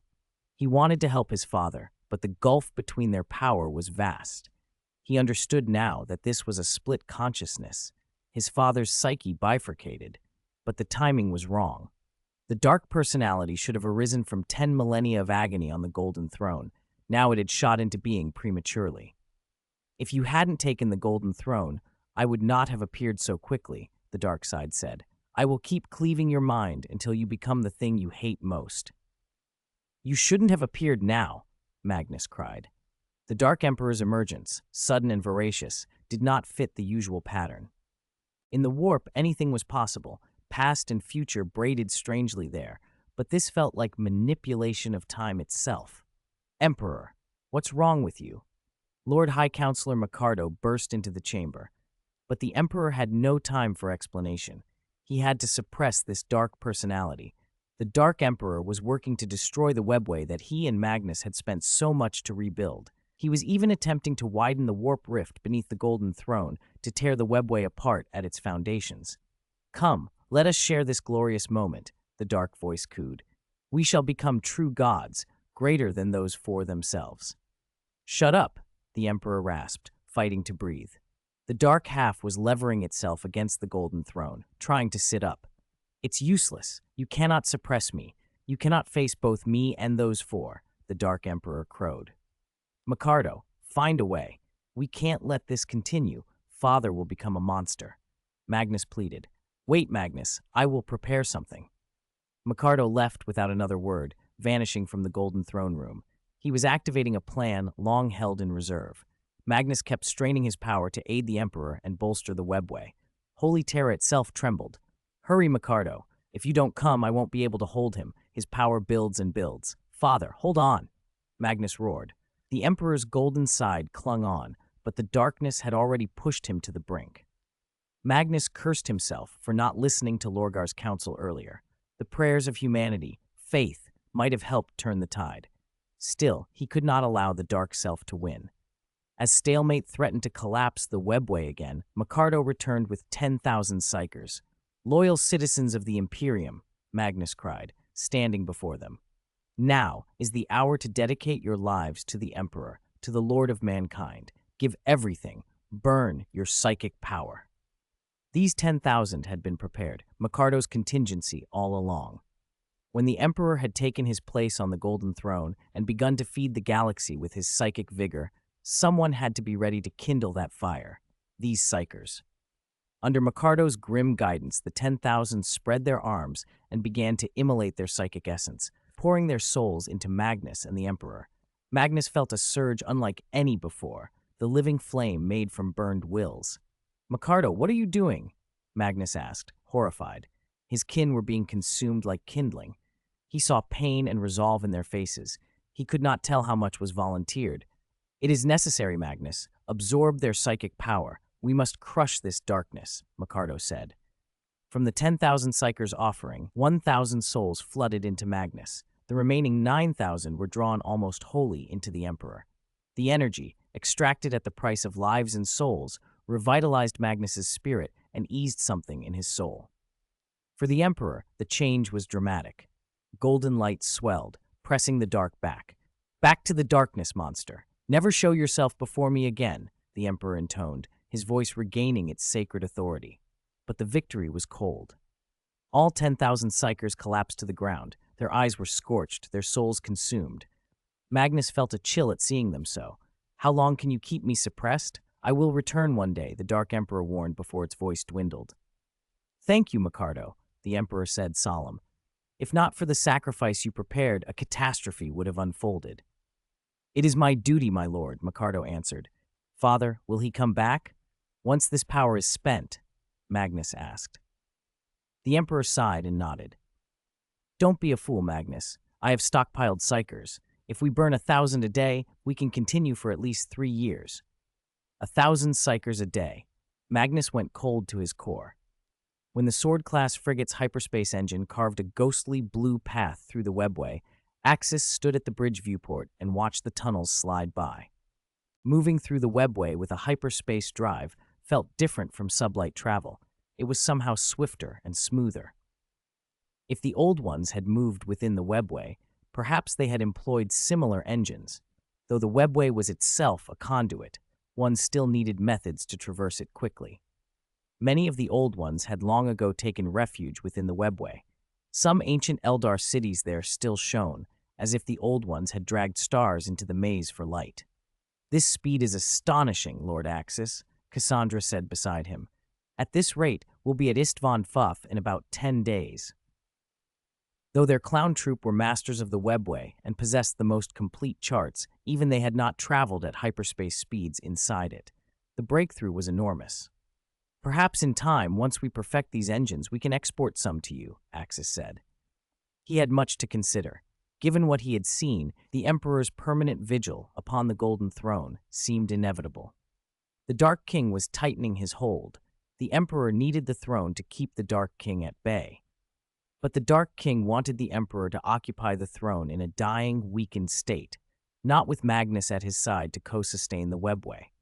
That was why the Emperor faltered at pivotal moments.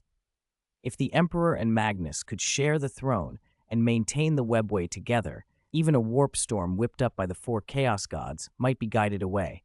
A message could be sent, fleets directed.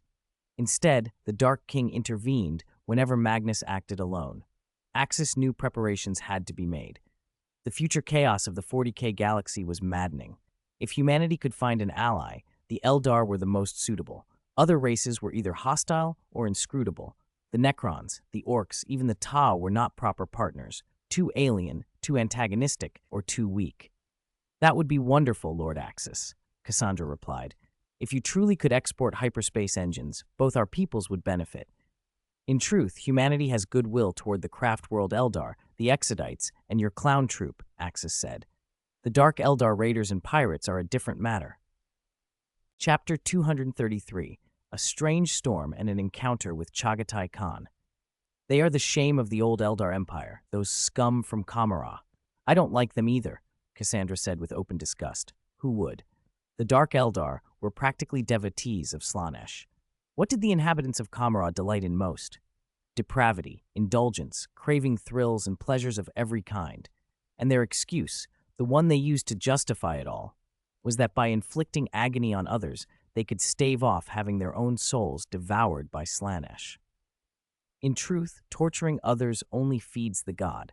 Those offerings prolong their lives a little, but when they no longer provide pleasure, Slaanesh will consume them without hesitation. In the eyes of the other Eldar, no matter how loudly the Dark Eldar proclaimed Slaanesh their enemy, they were, in practice, the most faithful worshippers of him in the galaxy. Everything they did delighted the god. Cassandra did not hide her contempt. Ha! Apt description. They are consummate followers of Slaanesh. Axis laughed in agreement.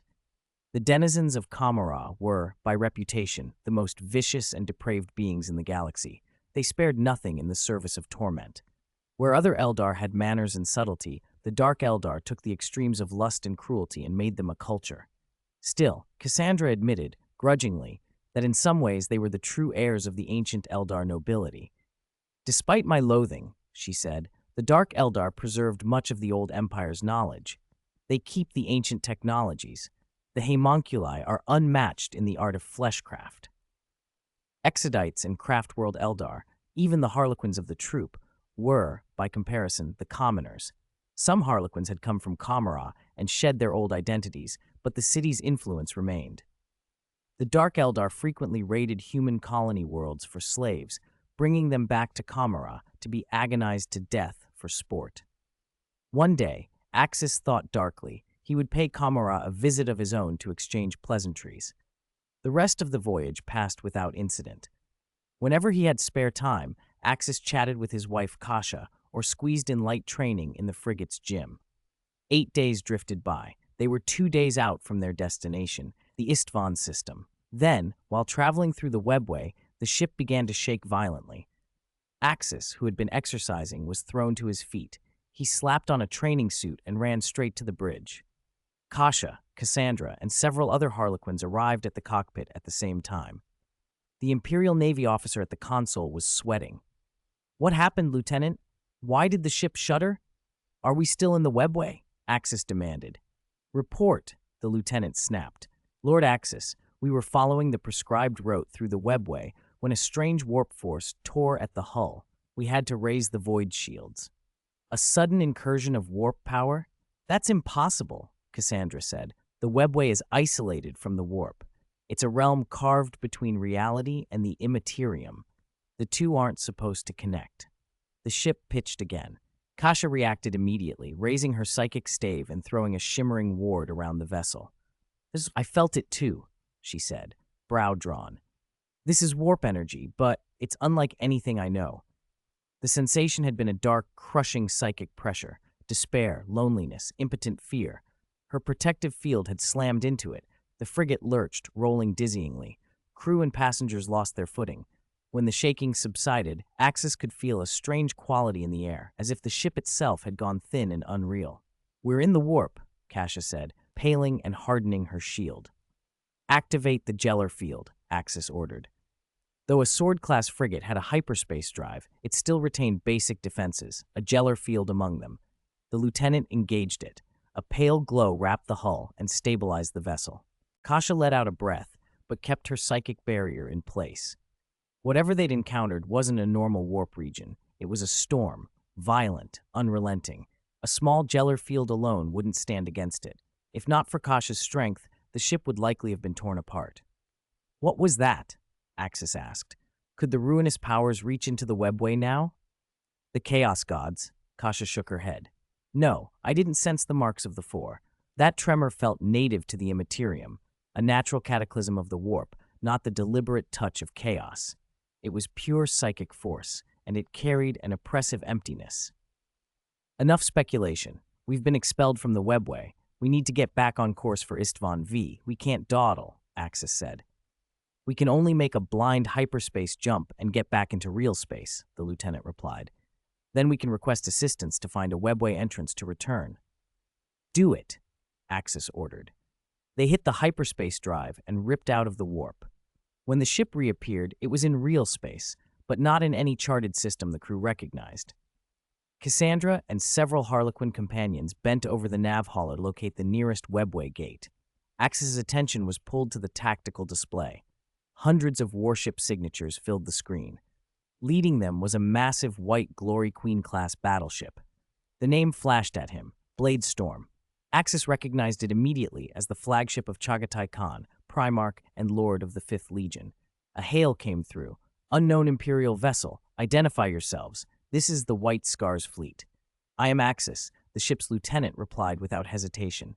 12th Geneseed Primarch of the Imperium, Imperial Princess Kasha is aboard. We are en route to the Istvan system on Imperial orders to suppress the rebellion instigated by Warmaster Horus.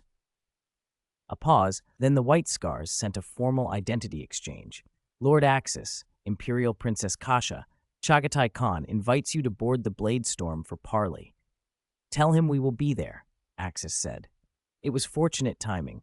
He could not take the entire White Scars fleet with him, but Chagatai could help find a way back into the webway or provide escorts. Axis and Kasha boarded a launch and were flown to the battleship. What met them aboard the Bladestorm was worse than Axis had expected. The flagship showed signs of recent combat.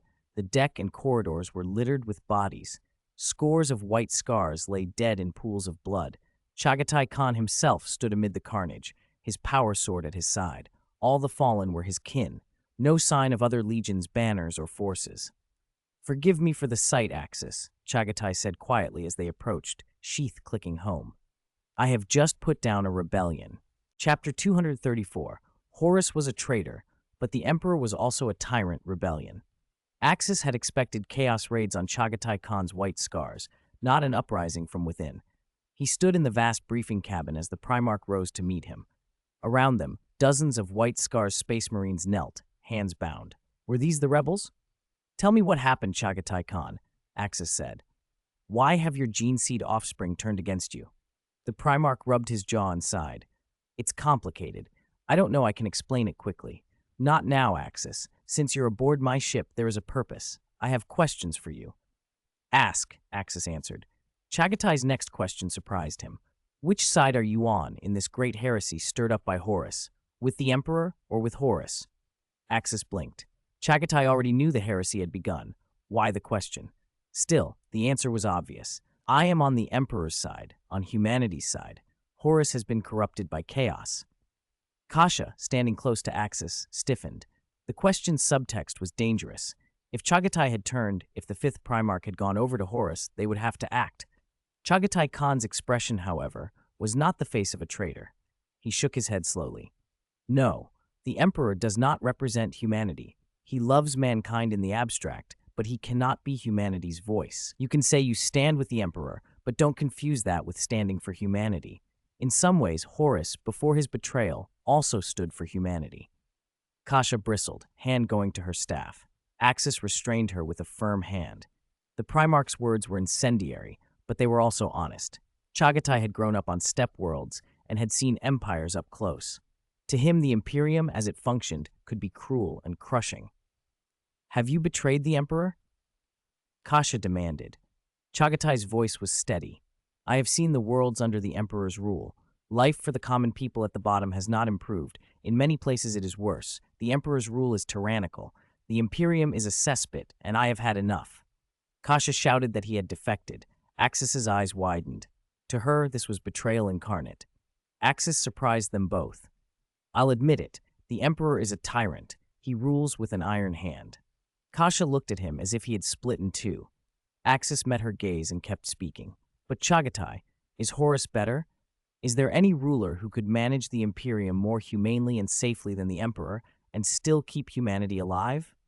The Imperium is rotten, yes, but if Horus's path leads through chaos, then you do not get a kinder empire. You get hell." Chagatai's shoulders relaxed with something like relief. "I thought no one else saw it. The Emperor is a tyrant. Yes, but the chaos that follows Horus is a worse abyss." Axis's tone was dispassionate, almost academic. He saw politics as a problem to analyze, not a call to crusade. A saintly ruler would be ideal, but in this galaxy a gentle ruler is vulnerable. If humanity is weak, it will be crushed. The Emperor sacrifices individuals for the species. He sees the whole. Horrible as that is, it preserves humanity's chance. Chagatai nodded. "In another life, I would have supported Horus before his fall. Many in my legion urged me to join Horus and overthrow the Emperor. Prospero's destruction and other events stirred deep anger in us. If Horus had remained uncorrupted, his leadership might have appealed to many who want change. Many of my officers even counseled defection." "They tried?" Kasha demanded, eyes wild. "Yes." Chagatai's voice was quiet. "I could not allow my legion to be pulled into chaos. I suppressed the rebellion. I executed the hardliners and brought the others under control. Those who favored defecting were put in chains and made to face judgment." He glanced at the bound Marines. "They will atone." Axis felt the tension ease. He had expected either complete loyalty or outright treachery. Instead, he found a man torn between duty and fury. Chagatai continued, "If there had been a ruler like Guilliman or Sanguinius, someone different from the Emperor, I might have chosen another path. But chaos is a poison that cannot save mankind." Kasha stepped forward, still trembling with outrage and relief in equal measure. "You must understand how much the Emperor shoulders. You don't know the pressures he bears, the enemies he fights. To call him merely a tyrant is to ignore why sacrifices are made." Chagatai met her eyes. "I understand sacrifice. I do. But I will not excuse tyranny when I see it." After a beat, he made a decision. "For now, I will stand with Father. I will suppress this rebellion and reconsecrate my legion. I will make those who contemplated betrayal atone by leading them against the true traitors." "Good," Axis said. "I leave for Istvan Fuf to confront Horus's uprising personally. The Emperor has another order for you." Chagatai's interest sharpened. "Tell me, what does the Emperor command?" "You must proceed to Guilliman immediately. With Guilliman, you will search for a very special Xenos device, the Pharos system. It is similar to the Astronomicon of Holy Terra. Find it and return it to Terra. It will be of tremendous use to the Imperium, and once that task is done, your 2 legions will return to defend Terra." "The Pharos?" Chagatai echoed.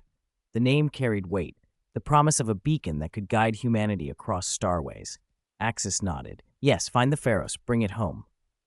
Chapter 235, Sacrifice is the Cornerstone of the Empire, Istvan Vith. Well, how should I put it? It's something like the Astronomicon on Holy Terra. It guides Imperial ships through the warp. You know the warp storm is raging. Travel through the warp is extremely difficult, often forcing blind jumps. But if we could bring the Pharos system back to Terra, it could largely solve the problem, Axis said. He briefly explained the Pharos system's importance to Chagatai Khan. He and the Emperor had discussed that, instead of waiting for the warp storm to abate, the Imperium should find a way to permanently pierce it. The Pharos system was one option, an alien device that could amplify the Astronomicon and guide Imperial ships. Grand Vizier Mikardo had proposed a far harsher plan. It would bind the Golden Throne, the Emperor, and the Astronomicon into a single system to magnify the Astronomicon's power, sacrificing 1,000 psychers a day to feed and ignite it. using the Emperor's psychic might and the Psyker's souls to burn brighter. The Golden Throne's emanations would then help illuminate the warp, protecting fleets from the storm. Both plans appealed to the Emperor in different ways. The Pharos system was cleaner, but depended on Xenos technology humanity did not understand. Maintenance and long-term reliability were unknown. Axis had only suggested its existence. The Emperor agreed only to search for it, not to commit.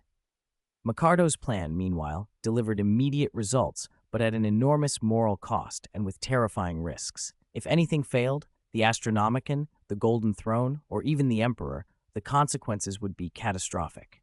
Magnus could temporarily stand in for the Emperor, but the Golden Throne and the Astronomicon were irreplaceable with current Imperial technology.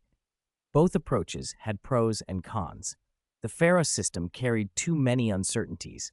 The Throne Astronomicon Emperor Trinity would forever bind the Emperor to the Golden Throne. Axis, I understand the gist. I'll set out for Ultramar's 500 worlds to find Guilliman. But there's something curious. The warp seems to be recovering a little. Navigators are reporting they can see Terra's light again, Chagatai Khan said. If the Astronomicon hadn't returned even partially, he couldn't have received messages or reached this unfamiliar star system. The warp storm hasn't weakened. Logically, the Astronomicon shouldn't have recovered, Axis replied. It hasn't weakened, but the Astronomicon is burning brighter, flaring in the warp. It even casts a kind of golden light, though protecting Imperial ships as they travel, Chagatai said. Axis realized immediately. The storm still raged, yet warp travel was possible, and the Astronomicon shone more intensely. That could mean only one thing.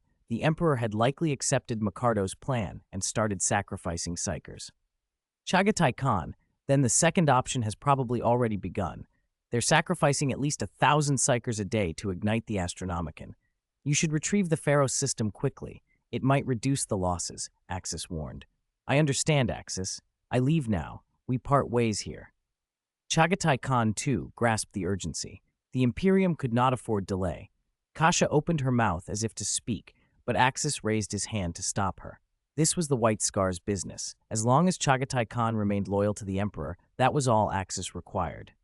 He may resent the Emperor, he even considered him a tyrant, but Chagatai's loyalty, once pledged, was absolute. Those White Scars who had sided with Horus were already purged. The survivors might dislike the Emperor, but they remained loyal to the Imperium and to their gene seed Primarch. That would have to suffice. After a brief exchange, Kasha and Axis returned to their frigate. Cassandra bowed to Axis as he stepped aboard. No need for formalities. How are we doing? When can we re-enter the webway? Axis asked. Lord Axis, I'm sorry, but there's no webway entrance in this star system. This star is a red dwarf with no habitable worlds. The nearest webway gate is at least 30 light-years away, a Harlequin record-keeper reported. They had finished the calculations. No portal here. A blind warp jump would take days and could end anywhere. Superluminal travel would take months. Understood. Plot the nearest system and we'll go via the warp, Axis nodded. Lord Axis, our ship has no navigator. We can only make blind jumps. We don't know where we'll come out, the frigate's captain said, troubled. The ship had been built in secret and crewed by temporarily assigned personnel. No navigator had been assigned. I am the best navigator. I will guide you, Kasha said with a smile. Who could be a better navigator than her? Were the great navigator family's Psykers more powerful than her? The reason the frigate had no navigator was because she existed, the Emperor's daughter. With her, there were no limits to where they could go. Let Kasha navigate through the warp. Just input the coordinates she gives, Axis ordered. The frigate crew exchanged glances and then complied. The Harlequins transmitted their target coordinates, and the ship's drive engaged. They dove into the warp. Kasha could see the Astronomicon on Terra clearly now, and steered by its light. We'll reach the nearest webway gate in 3 days. Then 2 days through the webway to Istvan Vif, she announced. Excellent. Full speed. No more delays, Axis replied. After Axis's frigate departed, Chagatai Khan ordered his fleet to engage. Great Khan, what are your orders for the traitorous brothers? A White Scars company captain asked. The chapter numbered in the hundreds of thousands. 30,000 had joined the rebellion. Thousands had already been executed. About 26,000 remained who wanted to follow Horus. My father, the Emperor, is a tyrant, but we are still loyal to the Imperium. Their actions are betrayal. That betrayal sprang in part from my influence, so I will give them one chance, Chagatai said with a bitter sigh. When we fight them, they will be at the forefront. If there are suicidal covering or rearguard actions, they shall atone with their lives. He had influenced these gene seed offspring. He truly despised the Emperor at times. If Horus had not been corrupted, he might have followed him. But chaos was a greater evil. Humanity must never fall to it. The White Scar's fleet readied, and under Chagatai's command, they entered the warp for their target system. On Holy Terra, the Emperor, bound to the Golden Throne, breathed a measured sigh. The reason Axis and his people had been spat out of the webway earlier was not the work of the Chaos Gods, but of him, himself, or rather his other self, the Dark Emperor. The Dark Emperor had intended to fling Axis's fleet entirely out of the galaxy so they could never return. Luckily, the Emperor had discovered and intervened in time. That intervention had led to Axis's fleet meeting Chagatai's, allowing orders to be transmitted. Even burning 1,000 psychers a day could only temporarily stem the dark tide. The Astronomicon and the Webway still required maintenance. Father, once Chagatai retrieves the Pharos system, can we stop this? These psychers are innocent, Magnus asked, pained. The policy of burning psychers made him sick. At first, some psychers volunteered. Later they were blindfolded and taken without knowing their fate. The Imperium had treated them as expendable. Magnus, I also hope the Pharos system will work as Axis described, the Emperor answered. But sacrifice is inevitable. Our immediate task is to stabilize the Astronomicon, the Webway, and Terra. Sacrifice is the cornerstone of the Empire, he added, with a gravity that chilled. I am prepared to pay it. I understand, Father, Magnus murmured. The Emperor was silent afterward. Those sacrifices might become ever more terrible, thousands daily for the next 10,000 years. And the number would only grow. Psychers would pay for humanity's survival. Every facet of the Imperium needed them. 4 days passed. After 3 days in the warp, Axis and company re-entered the Webway. They were now less than a day from Istvan-Futh. The delays had cost them time, but they were almost there. In the Istvan-Futh system, the Iron Hands under Ferrus Manus, the Salamanders led by Vulcan, and the Raven Guard under Korax had all arrived. The 3 Primarchs gathered aboard Ferrus Manus's flagship. Strange. Why haven't the traitors set up orbital defenses? Not a single fleet. Vulcan frowned. The orbital space over Istvan-Futh was utterly silent on the scanners. They expected a furious space battle, yet there were no defenses, not even a handful of proper warships. Where had the traitor fleet gone? Cartographer, scan the planetary surface. I want first-hand intel, Ferrus Manus ordered. The operator nodded and activated full-spectrum scans across Istvan-Futh. Manus, we should not be complacent. It's best to wait for the other 5 legions, Korax warned. This feels wrong. Perhaps they did not expect us to arrive so soon. Their fleet may have departed elsewhere. This could be the perfect moment to strike, Manus said. What he wanted most was to sever Fulgrim's head. Lord Primarch, we have detected a large number of fortifications on the surface, the operator reported, and many Xenos. Xeno forces? Are you sure that's right? Ferrus Manus asked, frowning. They had come for traitors, so why would there be alien races on Istvan-Futh? Could it be the Raiden? They've been rumored to have allied with Horus. Those traitors might actually have brought Xenos in, Korax said. In the last few days, the Primarchs had received a flood of intelligence.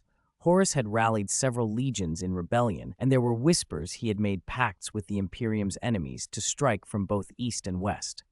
Fortunately, the Western Front was held by Lion L. Johnson and Leman Russ. The Loyalists here still had allies to call on, but the prospect of Xenos in system was alarming. Reporting Primarchs, not the Raiden, Orcs, the mortal naval commander in charge of planetary reconnaissance answered. The screen before them bloomed to life. What filled it was not traitorous space marines, but a rolling, chaotic sea of green. Orcs by the thousand, wrecked war gear and rusting salvage littering the surface. They seemed to be everywhere. Orcs? Vulcan's voice went low. None of them had expected this. They had come to crush traitors, not Xenos. We've confirmed it repeatedly, the commander said. I'll bring up the tactical feed. The The projection showed orcs in every frame, crude firearms, ramshackle armor, bands of tribes squabbling over piles of scrap. There were no war machines of the heavy kind, no kilocans, no def dreads, no sophisticated air detachment, no orc asteroid hulks or scrap rafts hung in orbit. The entire culture looked like it had only just crawled into the firearms age. Could the intelligence be wrong? Vulcan suggested. Maybe Horus and his traitors left the system already and were chasing a ghost. Impossible, Ferris Manus said. Our sources place Horus's forces hiding somewhere in this system. Korax's face was a shadow. Or Horus set a trap. Look at them. These orcs are primitive. They have firearms, but nothing heavier. They have no space capability. Someone deliberately seeded this planet with orcs and salvage, discarded Imperial hulls and scrap, to create a local population. Whoever did it also made sure there were no signs of an established orc space fleet nearby. Vulcan and Ferris Manus considered the feed. Korax's assessment made grim sense. Orc evolution is catalytic. Given conflict, they mutiny from brawling brats into molded war bosses, and with a war boss and a motive, they can go from fighting with clubs to fielding war mechs and voidcraft in astonishingly short order. But without a reason to fight, they can stagnate for centuries in a low-tech state. If Horus had wanted to buy time or to mislead them, planting a primitive orc culture would be an effective ploy. Horus, this traitor, wants to use these Xenos to wear down our forces, Ferris Manus said. That's one possibility, Vulcan replied. Another is to wipe them from orbit. Exterminatus would end the infestation. That would waste munitions on what could be bait, Korax interrupted. We cannot know whether this is only a distraction designed to force us to expend ordnance. Wait for the rest of the legions. Decide together. Ferris Manus nodded. The situation was too odd to rush into extremes. If these orcs couldn't leave the planet, they'd be contained, so long as the Loyalists ensured they did not develop space capability. The safer course was to search thoroughly before committing to annihilation. Begin a system-wide sweep. Do not miss a single world or orbit. I want confirmation whether Horus Legion is in this system, Ferris Manus ordered. Understood. We'll spread out and rendezvous back at Istvan 5 in 3 days, Korax replied. The 3 Primarchs dispersed. Small flotillas from the Iron Hands, Salamanders, and Raven Guards scoured the Istvan system in company-sized groups. They swept Istvan 3 and found only ruin, Horus's work. Viral ordnance had cleansed whole battlefields. Bodies and shredded power armor lay among the wreckage. It was a massacre. Loyalists struck down. Their remains a testament to the traitors' cruelty. 3 days passed. The search had covered every corner of the system. Apart from the fractured, shallow orc population on Istvan 5, there was no sign of Horus, no sign of the traitorous legions. Any word from the other legions? Ferris Manus asked aboard his flagship, brows drawn together. We've kept channels open, the comms officer answered. Astropathic messages have been sent continuously, but all attempts so far have failed. No reply. Keep sending. We'll extend the sweep a few more days. If Horus remains unlocated, we'll report to Holy Terra and await instruction. With that, Ferris Manus ordered the Iron Hands to fall back to Istvan V. The 3 fleets converged in orbit and were met by a barrage. Alert! Large-scale energy signatures detected. The Iron Hands bridge screamed as alarms went red. On the tactical hollow, the previously quiet void around Istvan V filled with shapes. Scores of orc ships, ramshackle and jerry-built, disgorging smoke and making a beeline for human vessels. Hulls welded from scavenged plating, engines belching, but moving fast and in a deadly, determined mass. Impossible. Where did they get a space fleet? They were primitive days ago. Vulcan's roar cut through the comms. Trap, Korax said flatly. Horus used the orcs to deceive us. The real threat is the war bosses who can already fight in space. Korax's deduction took shape. The orcs attacking them were not the low-tech bands on Istvan V. These were orcs that had only just arrived by warp jump. Horus must have found, bought, bargained with, or otherwise raised a powerful orc war boss, then orchestrated a bait. He seeded Istvan V with scraps and corpses, made it look like a nursery world for primitive orcs, and waited until the war boss arrived to feast on the sight of humans. Once the war boss and his followers were drawn to the planet, Horus unleashed them as a hidden fleet. Ready weapons, Ferris Manus ordered. Brace for boarding and impact. As the jury-rigged orc flotilla bore down, the Primarchs realized they were not facing a local pest, but a calculated ambush, one that changed the stakes in an instant. Chapter 237, The Orc Warlord, Horus's Killer Move. Orcs howled across the void, piloting ramshackle grotesque craft toward the Imperial fleet.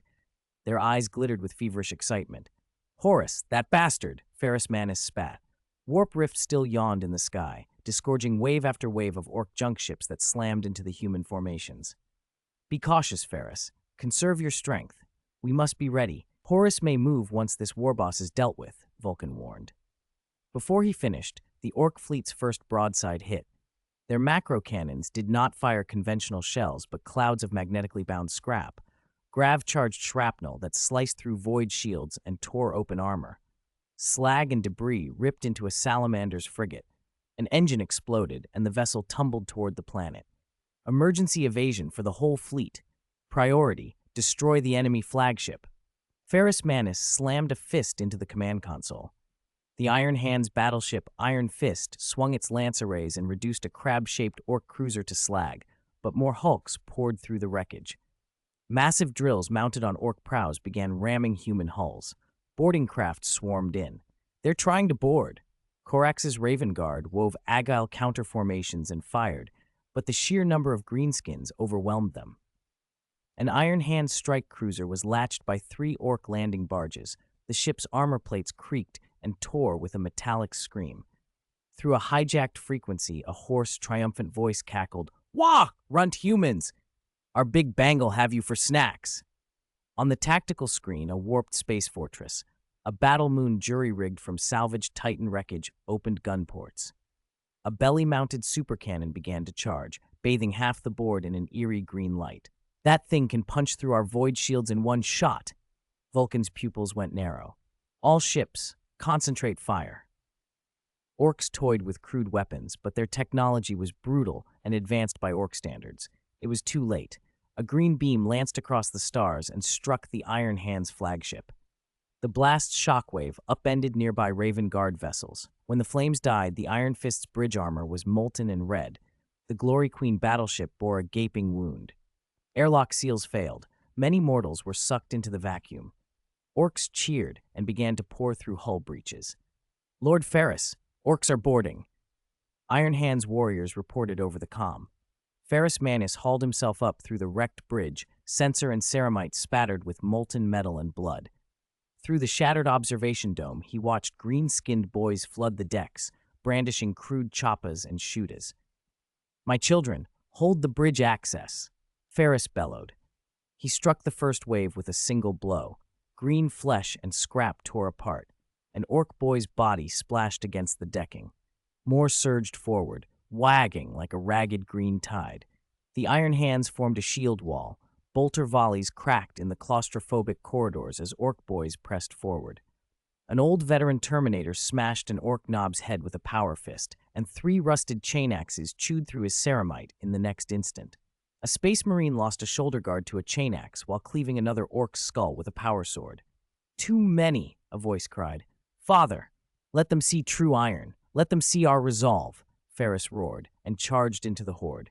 His power hammer smashed bone and crude metal, hot green blood spattering like boiling oil. 3 warboss choppas found his back.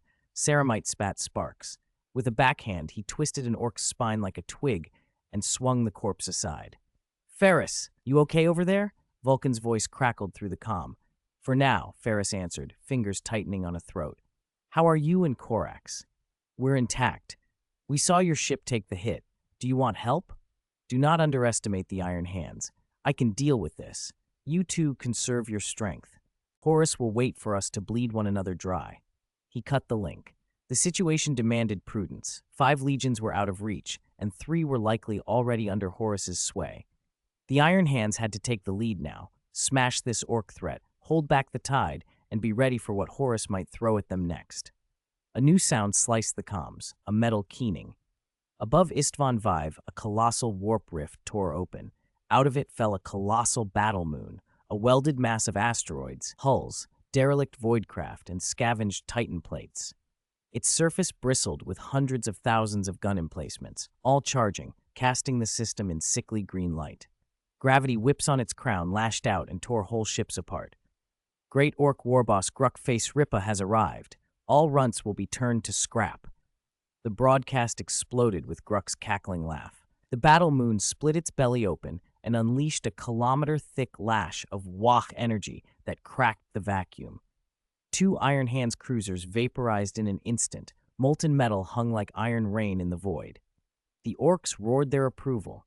The Iron Fist's gravity field began to fail. The deck under Fenris rose and fell like waves, throwing fighting marines into the air. Massive hydraulic feet punched through the alloy dome as Gruck strode onto the bridge. The warboss was a mountain of muscle, each step slamming crimson footprints into armor plating. His left arm was an incinerator cannon that dripped molten steel. His right shoulder carried a butt blasta fashioned from the skull of an Emperor-class Titan. "Runt boss, I'll wipe my arse with your head." Gruck's war cry shattered what remained of the observation dome. Fenris set his jaw. The orc had crossed onto Imperial steel. He would teach him to regret it. Corax, Vulcan, find a way to destroy that battle moon. "I'll hold this monster," Fenris said, lifting his power hammer. If the battle moon were allowed to come to full power, it could shred Glory Queen battleships as if they were toys. The good news was, Gruck had been reckless enough to come aboard.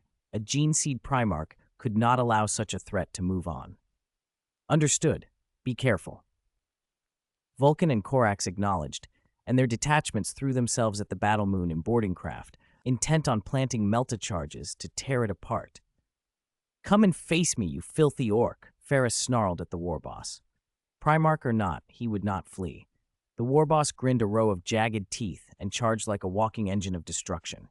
Fenris met him without evasion. The impact of hammer against claw exploded through the bridge. Sparks, a pressure wave, and a blast of heat washed over the fighters. Gruck's incinerator cannon boomed, a lava fall that blocked any route of retreat. Nowhere to run. Fenris activated the disintegrator field woven into his forge hand and spun, the hammer carving a scalding arc of light. He hammered Gruck, sending the behemoth skidding back. Before Gruck could recover, Fenris launched forward and brought the hammer down on the warboss's cranium. "Die, monster!" he roared. The blow met with a different sound. A purple, snake-like blade lashed out and blocked the hammer with a ring of searing light. Chapter 238, Fulgrim, Fenris, and Axis are coming. "Long time no see, brother." The voice was elegant and cold, coming from the shadows. A magnificent figure in purple flickered like a ghost. Clang! The serpentine power sword, Flamberg, precisely parried Fenris Manus's hammer. The disassembler field met the finely forged blade with a shower of sparks. Fulgrim, Primarch of the Emperor's children, stood before him with a mocking smile. His armor was pristine, an artwork come to war, but his eyes, once full of pride and glory, now shone with perverse delight and unhinged malice. "Fulgrim?" Ferris's voice was raw with fury. "How dare you show your face here, you damn traitor!" "Oh, so unwelcoming, Fenris." Fulgrim chuckled, flicking his blade to force Ferris's hammer aside, then stepping back with the lightness of a dancer. "Look at you. How disheveled." His gaze swept the brutal battlefield where Iron Hands warriors fought orcs, reduced to this by greenskins. Truly disappointing. "Shut up, traitor!" Fenris roared and struck again, hammer swinging with bone-crushing force. "You betrayed the Emperor. You betrayed humanity, like Horus. You don't deserve the name Primarch." Fulgrim slipped aside as easily as a serpent, his blade darting toward Ferris's throat. Fenris parried on instinct. "Betrayal? No. We simply saw the truth." Fulgrim's voice was low and seductive. "The Emperor deceived us, Fenris. He never treated us as sons, only tools, weapons. He is a tyrant." "Lies!" Fenris thundered, smashing his hammer toward Fulgrim's chest. The blow was deftly stopped. Ferris's face twisted with personal hurt. "You hid the truth of the warp. You bound our fates." He spat the words like poison. "I once called you my closest brother. We forged arms together, trusted one another. Now everything you were is a mistake." He slammed his hammer down. "This ends now. I came to save you, alone. I would defy Horus for you." Fulgrim blocked the strike with a silky motion. Fenris sneered. "You would come to save me, you damn traitor?" Ferris's hatred for Fulgrim ran deeper than his hatred of Horus. They had been the closest of brothers once. Fulgrim's betrayal cut deeper for that. Fulgrim didn't deny Horus's role. "I'm not lying. This is a trap. Horus has set a grand ambush on this world. The orcs are only one part. The real blow is aimed at Axis. Fenris tried to reach his communicator at his ear but found only static. Contact with the other Primarchs was gone. Then tell me, what is Horus's aim? What's your trap? Fenris demanded. If there truly was a snare, he had to know in order to redeploy, to warn the other Primarchs if he could.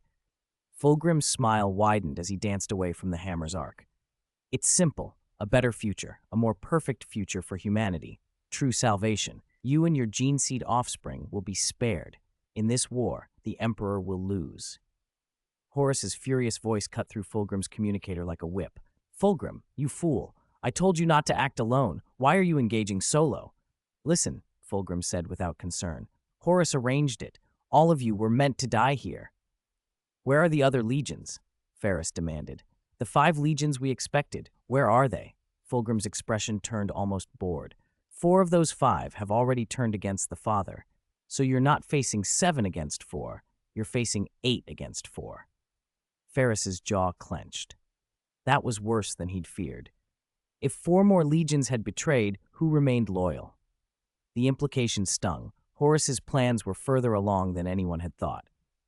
I suppose you and Horus aren't exactly comfortable with each other, Fulgrim taunted. With your temperament, you'd never be content to be anyone's underling, would you?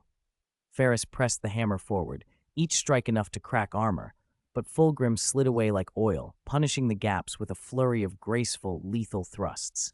Furious, Fenris tried again to force the communicator, but it stayed dead. So how do you expect to persuade me? Fenris growled. With a future, Fulgrim said, and with the lives of your progeny. Join Horus with me, and together we can tear down the Emperor. Ferris's reply was a thunder of denial. I'd rather be the Emperor's slave than Chaos's lapdog. He slammed his hammer into the ground, a shockwave that forced Fulgrim back. The madness in Fulgrim's smile deepened, then snapped into rage. Then die, stubborn fool. Fulgrim's sword became a purple blur, each strike aimed with deadly precision at Ferris's vitals. Fenris parried with everything he had, but Fulgrim's speed, sublime, almost artistic, found a gap. Flamberg sliced through a shoulder plate. Pain shot through Fenris. He grunted and, without yielding, grabbed the blade. The metal cut his palm, blood running down his gauntlet. You've changed, Fulgrim. Ferris's voice was low and bitter. You chased perfection once. Now you're a fallen monster. Fulgrim's smile faltered, and for a flash the man he had been seemed to show in his eyes. Then it vanished, replaced by a darker, more glittering madness. No, Fenris, I didn't want to hurt you. I only wanted to save you. But now the main event has arrived. A rumble threaded the void. Outside the wrecked sky above Istvan Fifth, a warp rift tore open. A small sword-class frigate came jacketed through it, and a figure bathed in golden light erupted onto the battlefield. Axis had arrived. Golden radiance poured from his palms and wrists. A blinding white blast struck the orc battle moon and tore it to pieces. Boom after boom detonated in the sky as the enormous orc celestial weapon, one that had stalled 3 legions and demanded the death of 2 Primarchs to disable, was obliterated by Axis's power. Axis stood in the vacuum like a war god, shimmering gold. He no longer relied on Super Saiyan 2 or 3. He favored the cleaner, more efficient forms. Super Saiyan 1, legendary Super Saiyan 4, powerful and sustainable. His energy overwhelmed the orc fleets. Their ships erupted like tinder. Inside the chaos, Vulcan and Korax, who had been on the battle moon with an elite demolition team, were suddenly pulled away and teleported aboard the frigate by Kash's potent psychic power. What is that? Korax stared at the golden figure, the Emperor briefly flashing to mind. Korax had never met Axis before. The name was legend. The sudden teleport had left them all bewildered. Don't worry, Vulcan said, suddenly relaxed. Axis is here. We've got this. Kasha smiled. We just arrived in system and sensed something wrong. Why are you fighting orcs instead of chaos? Korax shook his head. We don't know. After arriving, it wasn't chaos, just orcs. It has Horus's fingerprints all over it. He's wearing us down with greenskins. Where's Ferris Manus? Kasha asked. On the Fist of Iron, Korax replied. He was in contact, then the signal cut. He was fighting an orc war boss. Back on the Fist of Iron, the battle reached a terrible pitch. Fulgrim's expression had grown contorted. A purplish-red influence was suddenly seizing at him. A seductive, androgynous voice threaded into his mind. "Don't be afraid. Leave everything to me. Your body is mine to control." Fulgrim tried to fight it, but his limbs no longer obeyed. The blade of Lair rose in his hand and swung down toward Ferris's head. At that moment, two fingers, blazing with golden light, clamped onto Fulgrim's sword. A white shockwave slammed into the Phoenix Primarch, throwing him back. Axis had arrived in time, seizing and deflecting the blade and preventing Fulgrim from finishing Ferris. Ferris lay panting, blood pumping from his palm and shoulder. He stared up at the golden figure standing between them, and rage, relief, and disbelief warred across his face. Fulgrim spat, struggling as the corrupt voice tightened its hold. The battlefield around them still burned, but with Axis now standing between them, the immediate threat to Ferris had been staved off, if only for a moment. Chapter 239, Kill Fulgrim in Fury, Supernova Explosion. Are you Axis? Ferris Manus stared at the man who radiated molten gold, surprise warring with shock on his face. The sight of that dazzling golden aura was unforgettable, and the force that accompanied Axis's arrival still hummed in the air. He had just watched, with his own eyes, the Orc battle moon be obliterated. Axis nodded once, flicked a finger, and Fulgrim was thrown backward dozens of paces. Astonishment flared in the fallen Primarch's eyes for a moment, then was replaced by a rage that was almost obscene. The humiliation was intolerable. "You are Axis, aren't you? I heard of you long ago. They say you're the strongest among the Gene Seed Primarchs," Fulgrim said, his voice a sickening blend of male and female tones that made Axis's skin crawl. Golden light swirled around the graceful monstrosity. Axis tilted his head, glanced at the wounded Ferris Manus to confirm the Iron Hands was badly hurt, but not mortally so, then turned his gaze back to Fulgrim. "He's not the same as the one I fought before," Ferris panted from the side. He's like someone else." "I know," Axis said coldly. "His body is possessed by a great demon of Slaanesh, a waste." Fulgrim's fall had been coming for a long time. His pursuit of perfection had always echoed Slaanesh's temptations. After the fall of the Serpentine Xenos, he had taken up their weapon, the Lair Blade, a god-class sword, powerful but cursed. A great daemon of Slaanesh dwelt within it. In some legends, the daemon had even possessed Fulgrim outright. Later versions claimed Fulgrim had defeated the daemon after the heresy and reclaimed himself. None of that stopped Axis. "Ha ha ha! You only piqued my master's interest a little." Bang! Fulgrim never finished. Axis was on him in a blink, moving too fast for even a Primarch's reflexes to track. A single bone-shaking punch drove into Fulgrim's abdomen, buckling the ornate purple-gold cuirass and blowing out the rear armor plate. "Cough!" Fulgrim spat blood and was launched like a cannonball through 3 steel bulkheads before coming to rest. Axis's form blurred and reappeared at his head. He grabbed the demonic Primarch's helmet and smashed it into the deck. The entire warship shuddered. Metal rippled like water. "What's with all the talk?" Axis's voice was flat, but his grip tightened until the helmet began to buckle. The delicate filigree and inlaid gems splintered and fell away. "No! You ah!" Fulgrim's curses morphed into screams. Purple-red energies flared from his body in a desperate push, but they collapsed against Axis's golden field like frost on sunlight. Axis drove Fulgrim's head into the hull again and again, then raised a boot and kicked the Primarch's unrecognizable face without mercy. The ship shook with every blow. Fulgrim was battered and broken, a face obliterated, nose shattered, teeth knocked out. Axis hauled him upright by the hair and slapped him with a force that sent more teeth flying. Half his face was a swollen, grotesque mask. Ferris stood watching, dumbstruck. He knew Axis's reputation as the first Gene Seed Primarch, but to see him dismember Fulgrim with such ease was staggering. "Now you will answer me. What is Horus's plot? Which Primarchs have betrayed him? Tell me, and I'll make your end quick," Axis said, his hand at Fulgrim's throat. Fulgrim and the demon inside him were both bewildered. "How dare you?" the Primarch shrieked. My handsome face. You've destroyed my handsome face. Speak." Axis slapped him again, ensuring both sides of his face swelled evenly. Fulgrim's mouth moved in a slurred, half-mechanical voice, nonsense words and garbled syllables. Axis's patience finally snapped. He hauled the demonic Primarch up by the neck and struck. Bones cracked under a crushing blow. He squeezed, struck again, stepped on the body and hauled upwards with both hands like pulling a stubborn root. Ah! Fulgrim screamed as ligaments tore. Blood sprayed. Muscles spasmed. It seems there's nothing left to coax from him, Axis said, a cruel smile splitting his features. Then we'll play Pull the Radish, and your head will be the radish. He planted his feet, gripped the Primarch's skull, and tore. Fulgrim's head came away in Axis's hands, spinal column and wet sinew still attached. Blood doused the Iron Hand's armor. The headless body collapsed to the deck in a heavy final thud. The once possessed Primarch lay dead. His soul, however, had been swallowed into the Lair Blade's maw long before. What Axis had truly destroyed was a Slaanesh great daemon's instrument. Axis lifted Fulgrim's head. His expression had gone almost disturbingly still. Axis, you, the communicator. I think it can contact Horus, Ferris said, voice shaking as he backed away from his friend's gore.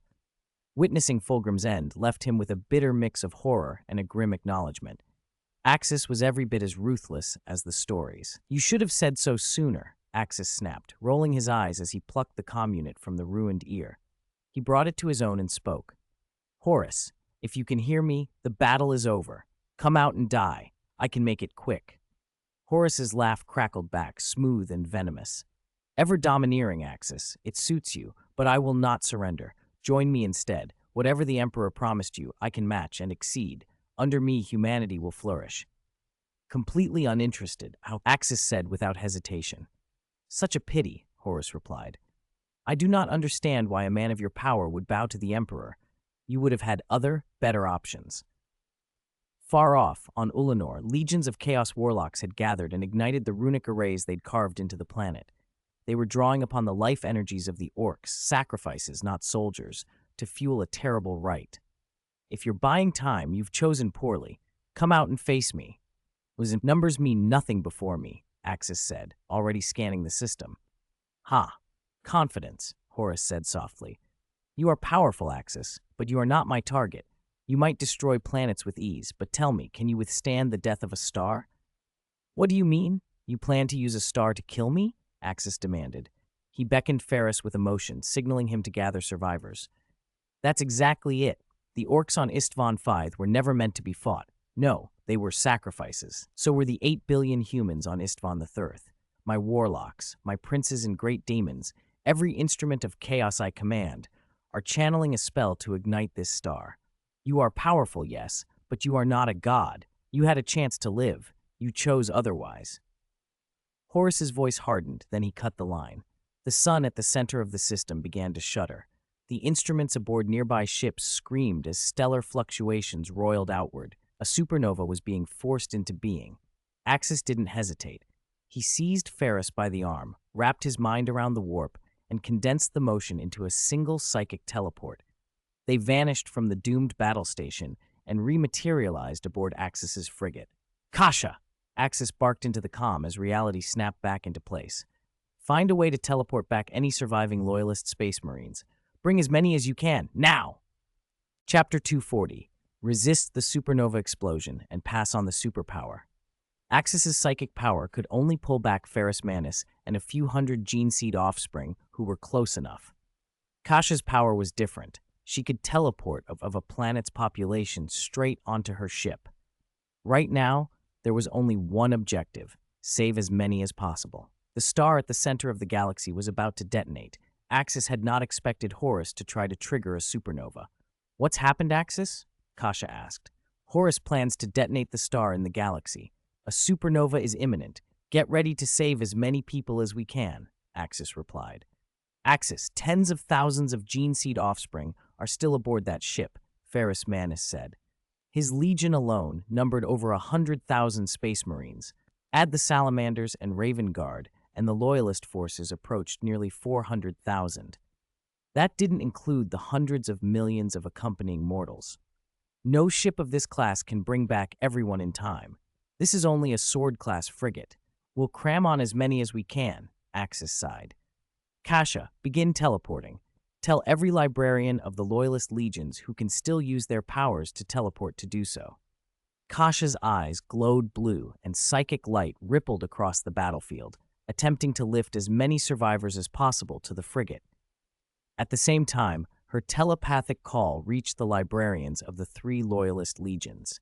Waves of blue light marked the arrivals as space marines from the Salamanders, Iron Hands, and Raven Guard blinked into existence inside the ship's compartments. Still, time was running out. Kasha stopped her teleportation and came to Axis's side. "How do you plan to withstand a supernova?" she asked. "Your power can cover the ship. Cast a psychic shield over it, then engage the void shield. I'll put up a defensive barrier on the outer layer and then power the hyperspace drive," Axis said. He closed his eyes, then erupted into his legendary Super Saiyan transformation. Ha! A dazzling golden-green aura flared outward. His hair rose, his pupils vanished, muscles bulged, and he grew taller. Axis spread his hands, and a translucent emerald-green shield flowed outward, gradually enveloping the frigate. It was the only thing he could imagine that might resist a stellar explosion. Broly had once used a similar technique to protect against a planet-level detonation when he was an infant. With Axis's current strength, Kasha's psychic support, and the hyperspace drive at full output, they might have a chance. "I'll cooperate fully," Kasha said, and poured her power into the task. A blue psychic barrier overlapped Axis's energy, forming a double layer of protection. "Void shield, maximum power," the tech priest on the bridge shouted, wrenching the ship's defenses to their limits. Below deck, some mortals had fallen to their knees in prayer. "My shadow power can help too." Korax, the Raven Lord, stepped forward and unleashed black, devouring shadows that formed a third layer. Every defensive option they had to be used. The star began to swell, ejecting searing plasma. The supernova's shockwave raced outward at light speed. The Istvan galaxy was consumed by blinding white light, planetary surfaces vaporized, orbital fleets shredded like paper. The frigate was a single boat in a cosmic storm, struck by the full force of the blast. Axis's emerald shield met the shock first. The defensive field formed by his legendary Super Saiyan state was formidable. Even a supernova could not immediately break it. He kept increasing his output, while Kasha's psychic barrier blunted radiation, and Korax's shadow power absorbed light and heat, easing the load on them all. The ship's void shield held as best it could. The supernova's energy hammered the barriers. Ripples crawled across the green shield. Axis strained until his muscles trembled. The vibration of his energy was violent under the assault. He was powerful, but not a god. If his body took the full brunt of a supernova, he would die. The void shield failed first, scraped away in an instant. Kasha's psychic layer quivered and nearly shattered. Blood ran from her lips as she held it together. Korax coughed up clots of blood, his shadow engines pushed to the limit. Axis clenched his teeth, crossing his arms, and poured everything into his outermost field. "Lord Axis, our engine's damaged. We can't make a hyperspace jump," someone yelled from engineering. The shockwave had torn into the drive systems. "Then we endure." Axis roared. He shifted again, this time into Super Saiyan 4. Red fur emerged across his torso, his long golden hair darkened to black, and his frame grew even more imposing. Energy flooded out of him, forcing back the shockwave. The frigate, wrapped in that green glass-like shell, was shoved outward, toward the galactic rim, faster than before. A supernova wasn't a flash, and then it was over. Such an explosion could persist for decades, centuries even. Time was not on their side. "Don't delay. Get the hyperspace drive online and get us out of here," Axis barked, as the ship's remaining shields collapsed. Only his personal field remained between them and oblivion. The bridge crew redoubled their efforts. The hull began to glow and sag under the blistering heat. Parts of the outer plate vaporized, but Axis's barrier kept the frigate from disintegrating completely. The hyperspace drive spun up, and the ship accelerated out of the blast zone.